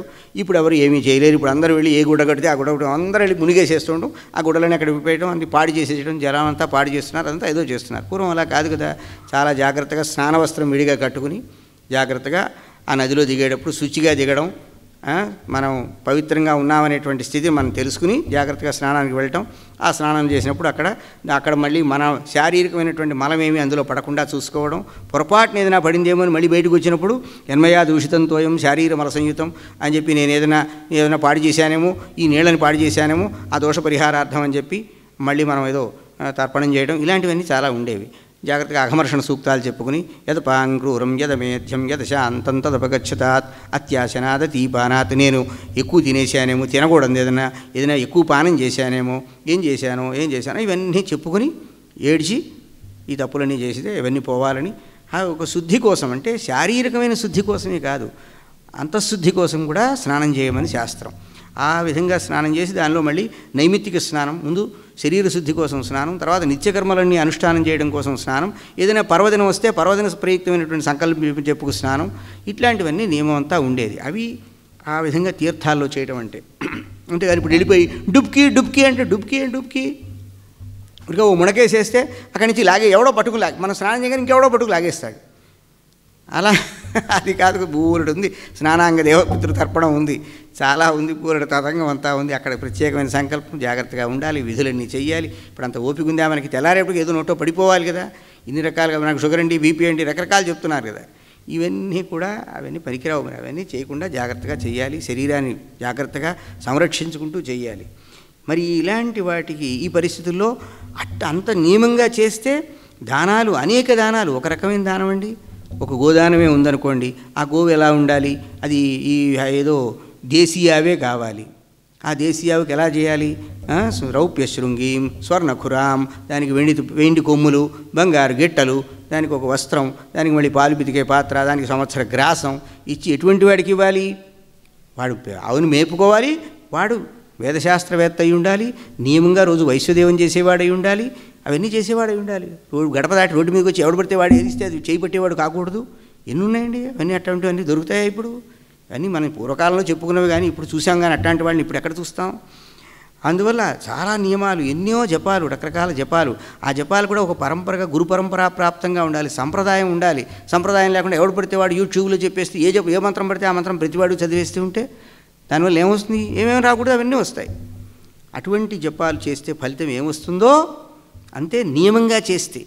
ఈ నవాహ యజ్ఞం అంటే 9 రోజుల పాటు ఈ దీక్ష పూర్వకంగా ఈ దేవీ యజ్ఞం చేస్తూ ఈ దేవీ భాగవత శ్రవణం ఈ దీక్షగా చేయటం వల్ల అలాంటి పుణ్యం వస్తుంది. ఎందుకంటే అవన్నీ ఇప్పుడు చేయలేము, చెప్పుకోవటం తప్ప కొన్ని చెప్పుకునే పరిస్థితి కూడా లేదు. ఇప్పుడు మనకి చెప్పిన అర్థమయ్యే పరిస్థితి లేదు, ఎక్కడా చేసేవాళ్ళు లేరు, కనపడరు. ఎక్కడా ఉంటే వాడు ఏ అడవులైనా ఉంటే ఉన్నాడేమో, చేసేవాడు ఇప్పుడు మన ప్రదేశాలు ఎక్కడా ఉన్నాం, ఎవరు చేయలేరు, ఆ పరిస్థితి వచ్చేసింది. ఎందుకంటే ప్రతి ఇంట్లో మనకి ట్యాంకులో నీళ్ళే వస్తాయి, మన అందరిళ్లలో బావుల్లో నీళ్ళు తోడుకుని పోసుకుంటున్నామా? ఏదో బోర్ వాటర్ అయినా అది ఎట్టా ఎవడు వేస్తున్నాడు, ఎవరు చేస్తున్నాడు, అక్కడ ఏం కడుగుతున్నామా లేదా, నిల ఉన్న నీళ్ళే తాగుతున్నామా, ఇవన్నీ చెప్పడానికి కుదరదు, ఇవన్నీ చెప్పకూడదు, అన్నీ కూడా బయట బహిరంగంగా వచ్చి పురాణాల్లో చెప్పకూడదు, చెప్తే చాలా తప్పు. కానీ ఒక్కొక్కప్పుడు ఆపుకోలేక చెప్పడమే. తథా న గంగా న గయా న కాశీ న నైమిషం నో మథురా న పుష్కరం పునాతి సద్యో బదరీవనం నో యథా హి దేవి మఖయేష విప్రాహ. గంగ అలా పవిత్రం చేయదు నాయన, గయ అలా పవిత్రం చేయదు, కాశీ అలా పవిత్రం చేయదు, నైమిషారణ్యం అలా పవిత్రం చేయదు, మధుర పుష్కరం ఇవేవి కూడా, బదరీవనం బదరికావనం, దేవీ యాగం అనేది అంత పవిత్రం చేస్తుంది. అది చాలా గొప్ప. దేవీ యాగం అంటే ఏమిటి? 9 రోజులు దీక్షగా దేవీ భాగవతం వినడం అని. అతో భాగవతం దేవ్యా పురాణం పరతః పరం ధర్మార్థకామమోక్షాణం ఉత్తమం సాధనం మతం. అయితే ఎవరన్నా విన్నారా? మాకు ఇదంతా ఎంతసేపు చెప్తారు, ఈ దేవీ భాగవతం గొప్పది, దేవీ భాగవతం గొప్పది, దేవీ భాగవతం గొప్పది. గొప్పది, అన్ని పురాణాల కన్నా గొప్పది, అన్ని సత్కర్మానుష్ఠానాలు అన్నింటికన్నా గొప్పది. బాగుంది. ఎవరు విన్నారు ఇంత ఈ పద్ధతిలో? ఎవరు విన్నారు? వింటే వాళ్ళకి ఏం జరిగింది? శ్రవణాద్వసుదేవోస్య ప్రసేనాన్వేషణే గతం చిరాయితం ప్రియం పుత్రం కృష్ణం లబ్ధ్వా ముమోదః. వసుదేవుడు విన్నాడు ఈ దేవీ భాగవతాన్ని. ఎందుకంటే వాళ్ళ కుమారుడు శ్రీకృష్ణ పరమాత్మ ఎంత మహానుభావుడు అండి, వాళ్ళకి తెలుసు, సాక్షాత్ నారాయణుడే కదా పుట్టాడు. పుడితే ఏం చెప్పారు? అమ్మో మేము చూడలేం, మాకు పిల్లవాడిగా కావాలి అన్నారు. మళ్ళీ ఆయన పసిపిల్లాడైపోయాడు, ఆ మాయలో పడ్డారనుకోండి. ఆ వసుదేవుడు పాపం అటువంటి మహానుభావుడు, ఆయన సాక్షాత్ పరమాత్మని తెలిసి కూడా ఒకప్పుడు మళ్ళీ అయ్యో మా పిల్లాడు అనుకోవడం, ఇదంతా ఈ మాయ ఉంది. ఒకసారి ఆయన ప్రసేనుణ్ణి అన్వేషించడానికి వెళ్ళాడు. సత్రాజిత్తు యొక్క తమ్ముడు ప్రసేనుడు అనేవాడు ఆ సత్రాజిత్తు తీసుకొచ్చినటువంటి సమంతకమణిని మెళ్ళో వేసుకుని వాడు ఏదో వేటకెళ్ళి వెనక్కి తిరిగి రాలేదు. రాకపోతే సత్రాజిత్తుని కృష్ణ పరమాత్మ అడిగాడు కదా, అదేదో నీ దగ్గర ఉంటే ఏముందయ్యా ఆ సమంతకమణి, రాజుగారు ఉగ్రసేన మహారాజు గారి దగ్గర ఉంటే బాగుంటుంది, ఇటువంటి సంపద అంతా కూడా రాజు దగ్గర ఉంటే అది అందరికీ ఉపయోగపడుతుంది, నువ్వు ఒక్కడికి బాగుకునేది ఏముంది అంటే అది కాస్త తేడా వచ్చేసింది. కొట్టేద్దామని ఎంత మాట అన్నాడని అక్కడి నుంచి ఈ కనుబడింది. ఈయన ఏదో చేసేసాడు నా తమ్ముడని ఆయన ఏదో అపప్రచారం చేసేటప్పటికి వాడు కాస్త వెనక్కి రాలేదు. కృష్ణుడే స్వయంగా వెళ్ళాడు. వెళ్ళినవాడు రాలేదే. ఇక వసుదేవుడు తట్టుకోలేకపోతున్నాడు. ఎంతకాలం పాపం కారాగారంలో ఉండి లేక ఇప్పుడు 6 పిల్లల్ని పోగొట్టుకొని ఆ కంసుడి చేతిలో వాడు వధించి ఇదంతా బాధపడి చివరికి ఈ పరమాత్మ లభిస్తే మళ్ళీ ఈయన బాల్యమంతా అక్కడ గడిపే గోకులంలో. వీరేం పొందకపోతే ఆ లీలలన్నీ ఆ చేష్టలన్నీ కూడా అనుభవించకపోయేది. ఆయన కాస్త వయసు వచ్చిన తర్వాత వచ్చాడు. అటువంటి వాడు కాస్త ఏదో పెళ్ళి పేరంటం చేసుకున్నాడు, బాగున్నాడు కదా, ఏదో రుక్మిణి పెళ్ళయింది, సత్యభామతో పెళ్ళయింది, బాగానే ఉన్నాడు కదా అనుకుంటే వెళ్ళాడు, అదృశ్యమైపోయాడు, రాలేదే అని బాధపడుతున్నాడు. అప్పుడు ఈ దేవీ భాగవతం విన్నాడు ఆయన. వింటే ఆయన వచ్చేసాడు. చిరాయితం ప్రియం పుత్రం కృష్ణం లబ్ధ్వా ముమోదః. చాలా విలంబమైపోయింది, ఆలస్యమైపోయింది కృష్ణుడు రావటంలో. ఈ దేవి భాగవతం వినడం వల్ల మళ్ళీ క్షేమంగా తిరిగి వచ్చాడు. కాబట్టి ఏదైనా నష్టద్రవ్య లాభం మనకి ఏదైనా కనుక నశిస్తే, ఏదైనా ఆపదలో ఉన్నాం అనుకోండి, ఏదో బాధ ఉంది, అలాంటప్పుడు మనం ఏడుస్తూ కూర్చోకుండా ఏదో బెంబేలు ఎత్తిపోయి ఊరందరినీ పోగు చేసి ఒమ్ములు వాదుకోకుండా ఇలాంటివి చేసినందువల్ల మనకి తప్పకుండా ఉపశమనం లభిస్తుంది అని చెప్పడం. ఒకటేమో పరీక్షిన్ మహారాజుకు ఉత్తమగతి రావడం, రెండవది ప్రసేనాన్వేషణలో వెళ్ళినటువంటి కృష్ణ పరమాత్మ క్షేమంగా తిరిగి వచ్చినట్టుగా వసుదేవుడు ఈ దేవీ భాగవత శ్రవణం చేసినందువల్ల అలా జరిగింది అని. అయితే మరి ఇంతేకాదు, అపుత్రో లభతే పుత్రం దరిద్రో ధనవాన్ భవేత్ రోగీ రోగాత్ ప్రముచ్యేత శ్రుత్వా భాగవతామృతం వంధ్యా వా కాకవంధ్యా వా మృతవత్సాయ చ యాంగన దేవీ భాగవతం శ్రుత్వా లభేత్ పుత్రం చిరాయుషం. సంతానం లేని వారికి దేవీ భాగవత శ్రవణం వల్ల సత్సంతానం కలుగుతుంది, రోగాలు పోతాయి, దారిద్ర్యం పోతుంది, ఇలాంటివన్నీ విశేషాలు ఉన్నాయి. అయితే పూజితం యద్గృహే నిత్యం శ్రీభాగవత పుస్తకం, ఏ ఇంటిలో ఈ భాగవతం దేవీ భాగవత పుస్తకం పూజింపబడుతుందో తద్గృహం తీర్థభూతం హి వసతాం పాపనాశకం, ఆ ఇల్లు ఒక తీర్థం, మహాతీర్థం, ఒక పుణ్యతీర్థం లాంటిది. అక్కడ ఉండేవారంతా, ఆ ఇంట్లో ఉండేవారికి పాపాలన్నీ పోతాయి. అష్టమ్యాం యా చతుర్దశ్యాం నవమ్యాం భక్తి సంయుత పఠేత్ శృణుయాద్వాపి ససిద్ధిం లభతే పరాం. అష్టమి రోజున కానీ చతుర్దశి రోజున కానీ మనకి తెలియకుండా ఈ ముహూర్తం నరుని తలపు నటన, ఈశ్వరుని తలపు ఘటన అన్నట్టు మనకు తెలియకుండానే చతుర్దశి నాడు ఈ దేవి భాగవతం మొదలైంది. చతుర్దశి నాడు కానీ నవమి నాడు కానీ భక్తితో ఇది చదివినా విన్నప్పటికీ కూడా సిద్ధి లభిస్తుంది. సిద్ధి అంటే ఏమిటి? అమ్మవారి అనుగ్రహం లభిస్తుంది, అదే సిద్ధి. ఇంకేమిటి సిద్ధి అంటే? ఆ తర్వాత బాగుందయ్యా, అసలు వసుదేవుడేమిటి, ఆయన పిల్లాడిని పొందడం ఏమిటి, సంతోషం ఏమిటి, అసలు ఇదంతా ఎందుకు జరిగింది ఏమిటి, అదంతా ఆ కథ అడుగుతున్నారు. వసుదే ఋషయ ఊచు వసుదేవో మహాభాగ కథం పుత్రం ఆప్తవాన్ ప్రసేన కుత్ర కృష్ణేన భ్రమతాన్వేషిత కథం విధినా కేన కస్మాచ్చ దేవీ భాగవతం శృతం వసుదేవేన సుమతే వదసూత కథామిమాం. వసుదేవుడు పుత్రుడి కోసం ఈ కథ విన్నాడన్నావు కదా, ప్రసేనుడు ఎందుకు వెళ్ళాడు, కృష్ణుడు వాణ్ణి అన్వేషించడానికి వెళ్ళడం ఏమిటి, ఆయన తిరిగి రాకపోవడం ఏమిటి, అయితే ఏ విధానంలో వసుదేవుడు విన్నాడు, ఇది ఎలా విన్నాడు, ఇది అది చెప్పు మాకు. వసుదేవుడు విన్నాడు అంటున్నాడు, ఎలా విన్నాడు అంటే, సరే మనకి సత్రాజిత్తు కథ, వాడు భోజవంశం అనే వంశంలో సత్రాజిత్తు. ఆ సత్రాజిత్తు ద్వారకా నగరంలో ఉంటూ సూర్యారాధన చేశాడు. సూర్యుడి యొక్క ప్రసన్నత వల్ల స్యమంతకమణి పొందాడు. తర్వాత వాడు అది వేసుకుని వస్తున్నాడు, తపస్సు చేసి వస్తుంటే సూర్యుడే దిగి వస్తున్నాడయా నిన్ను చూడటానికని చెప్పి ఈ కృష్ణుడి యొక్క పరివారం అంతా వెళ్ళి చెప్పారు. కాదురా, సూర్యుడు యొక్క అనుగ్రహంతో స్యమంతకమణిని పొంది సత్రాజిత్తు అది మెళ్ళో వేసుకుని వస్తున్నాడు మీ మొహం అని చెప్పి ఆయన చెప్పాడు. చెప్తే వాడు వచ్చాడు. సరే, వచ్చిన తర్వాత మరి సవితా నైషభో బాలా సత్రాజిన్మణినా జ్వలన్ స్యమంతకేన జాయాతి భాస్వద్దత్తేన భాస్వతాథ విప్రాన్ సమాహూయ స్వస్తివాచనపూర్వకం ప్రావేశయత్ సమభ్యర్చ్య సత్రాజిత్ స్వగృహే మణిం. తర్వాత సత్రాజిత్తు ఆ మణిని వేదమంత్రాలు అవి చదువుతుంటే మహానుభావులంతా వచ్చి అప్పుడు ఆ ఇంటిలో ప్రవేశపెట్టాట. ఏదో శాస్త్రీయంగా చేశాడు చక్కగా. తత్ర అది ఎక్కడుంటే అది దుర్భిక్షాలు, కరోనాలు, కరువులు ఇవన్నీ ఉండవు అని చెప్పన్నారు. చాలా మంచిది. రోజు అది చాలా బంగారాన్ని అష్టభారం 8 బరువుల అది 8 బారుల ఆ బారుల బంగారాన్ని ఇస్తుంది. ఇట్లాంటిదంతా ఏదో ఉంది. ఆ భారం అనేటువంటిది ఒక సంఖ్య. ఆ మానంతో ఎంత వస్తుందంటే, భారం అంటే బరువు అంటే మొయ్యలేనిది అని కదా అర్థం. మొయ్యలేనంత బంగారం అంటే త్రాసులు వేసి తూచలేమన్నమాట. మన వల్ల కాదు, అంత బంగారం ఇస్తుంది. అది ఎంత అనేది లెక్క కూడా ఉండొచ్చు. మొత్తం మీద అంత బంగారం వస్తుంది ఆ రోజు కూడా. సరే, ఆ మణిని వేసుకుని ప్రసేనుడు అడవికి వెళ్ళడం. వెళ్ళిన తర్వాత అక్కడ మరి వాడు గుర్రం వేసుకుని వెళ్ళాడు. ఆ గుర్రం ఎక్కడ పుట్టింది? గుర్రాలు రకరకాల గుర్రాలు కదా, సింధు దేశంలో పుట్టిన గుర్రం అది. ఇప్పుడు సింధు ప్రాంతం పాకిస్తాన్లోకి వెళ్ళిపోయింది కదా, అక్కడ పుట్టిన గుర్రంట. ఆ గుర్రం వేసుకు వెళ్ళాడు. సరే, అక్కడ మరి ఒక సింహం ప్రసేనుణ్ణి ఆ గుర్రాన్ని చంపేసి ఆ మణిని పట్టుకుపోయింది. తర్వాత మరి జాంబవంతుడు ఆ మణి వేసుకున్నటువంటి ఆ సింహం అదేదో పట్టుకుపోతుంది. దాన్ని చూసి మరి ఆ మణిని తీసుకున్నాడు. తీసుకున్న తర్వాత అక్కడ ఒక బిలం ఉంది, ఆ బిల ద్వారంలో తీసుకున్నాడు. తీసుకున్న తర్వాత తన కొడుక్కి ఇచ్చాడు అని చెప్పి ఇక్కడ ఉన్నది. జాంబవంతుడు తన కొడుక్కి ఇచ్చాట ఆ మణిని. ఇస్తే మామూలుగా మనకేమిటి, జాంబవతి కూతురికి ఇచ్చాడు అని ఉంది. ఇక్కడ కథ ఇలా ఉంది. వాడేమో ఆ మణిని పొంది చక్కగా ఆడుకుంటున్నాడు. తర్వాత మరి ప్రసేనుడు రాలేదు. సత్రాజిత్ ఏమో చాలా బాధపడ్డాడు. ఏమైంది, ఈ ప్రసేనుడు మణిని కోరుకుని వెళ్ళాడు, ఏమైపోయిందో తెలియదు, చంపబడ్డాడేమో. తర్వాత మరి కృష్ణుడే చంపేసి ఉంటాడు మా ప్రసేనుడిని అని చెప్పి మణి కావాలని అడిగాడు. ఆయనకి ఏదో ఆశ ఉంది. ఇక్కడ అడిగినట్టు ఏం లేదు, ఏదో ఆశపడ్డాడని ఇతను ఏదో కల్పించాడు. ఆ మొత్తానికి అలాగే ఉంది ఇక్కడ.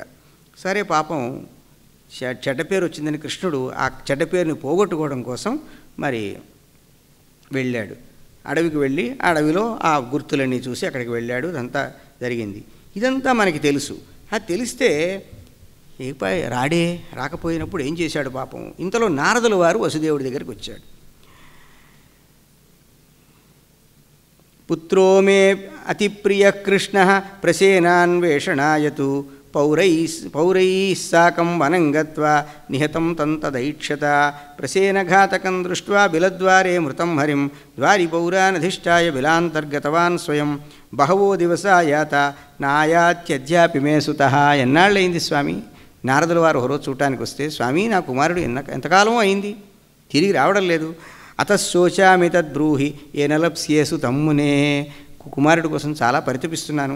అంటే పుత్రప్రాప్త్యై యదు శ్రేష్ఠ దేవీమారాధయాంబికాం తస్య ఆరాధనేనైవ సద్యశ్రేయో హ్యవాప్స్యసి.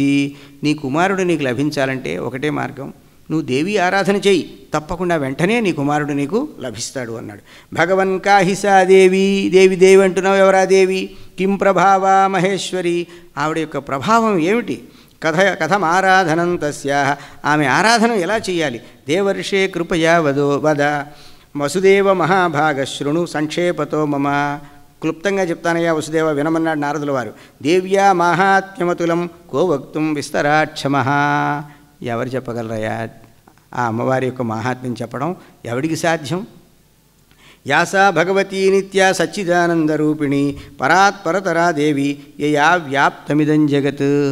ఎవరంటే ఆ తల్లి ఈ సమస్త ప్రపంచం వ్యాపించి ఉన్నటువంటి తల్లి. ఎక్కడుంది? ఆ కొండ మీద ఉందా? ఈ నది ఒడ్డునుందా?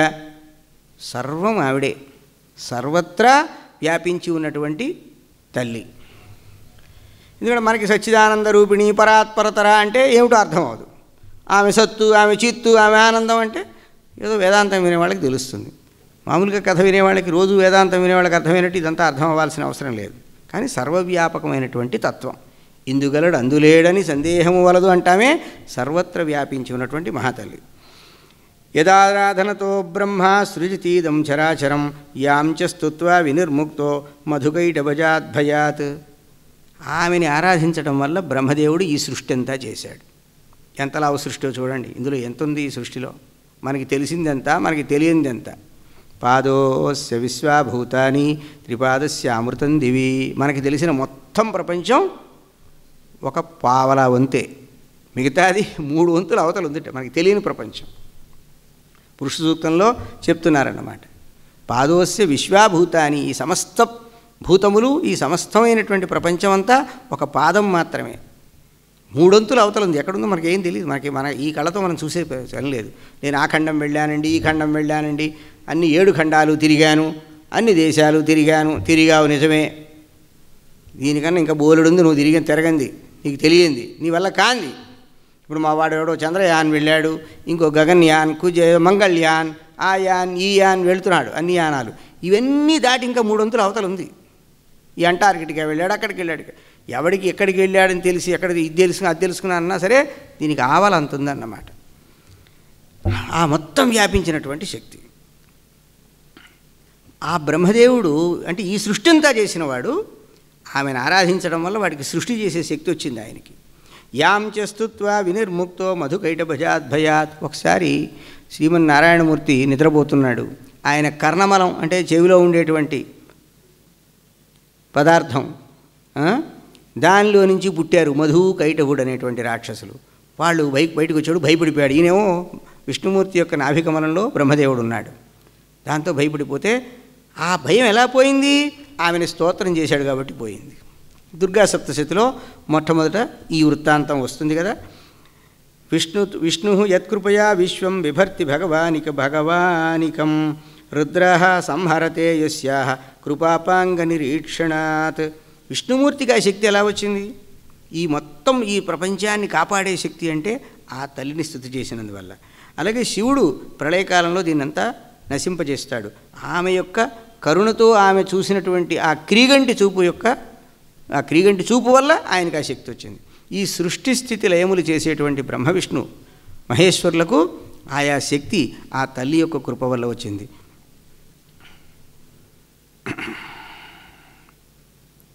సంసార బంధహేతుర్యా శైవ ముక్తిప్రదాయిని. ఎవరండి ఆవిడ?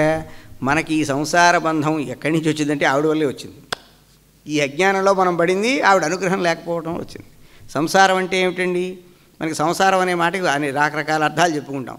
వాళ్ళు సంసారాలండి అని పూర్వం పల్లెటూళ్ళలో సంసారాలంటే ఏదో ఏదో పని చేసుకు బతికేవాడు. అది కాదు. సంసారం అంటే అరవంలో ఎవను సంసారం అంటాడు. వీడి సంసారం అంటే వీడి పెళ్ళామని. సంసారం అంటే పెళ్ళాం.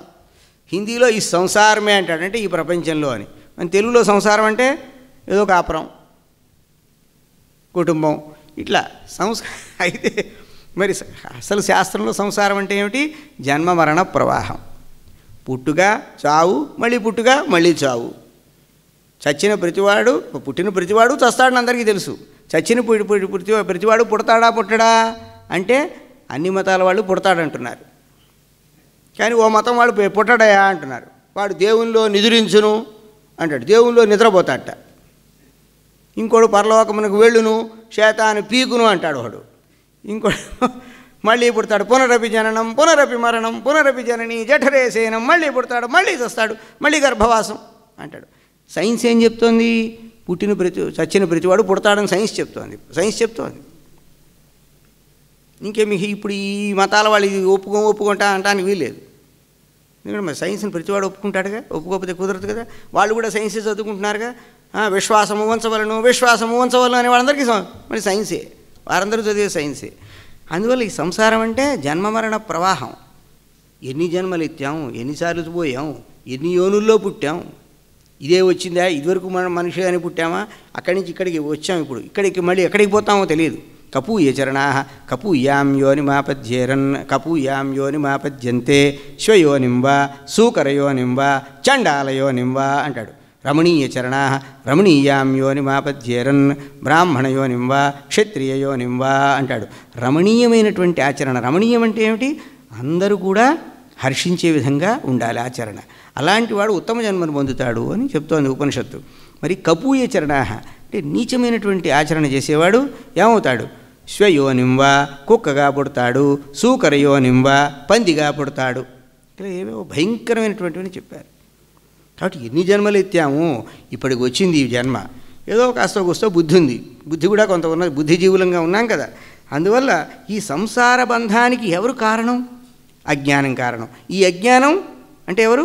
ఆమె మహామాయ. ఆవిడ మనందరినీ ఈ అజ్ఞానంలో పడేసింది. ఎందువల్ల పడేసింది? ఆమెకేం పడేయాలని కాదు కదా, ఆమెకేం కోరిక లేదు.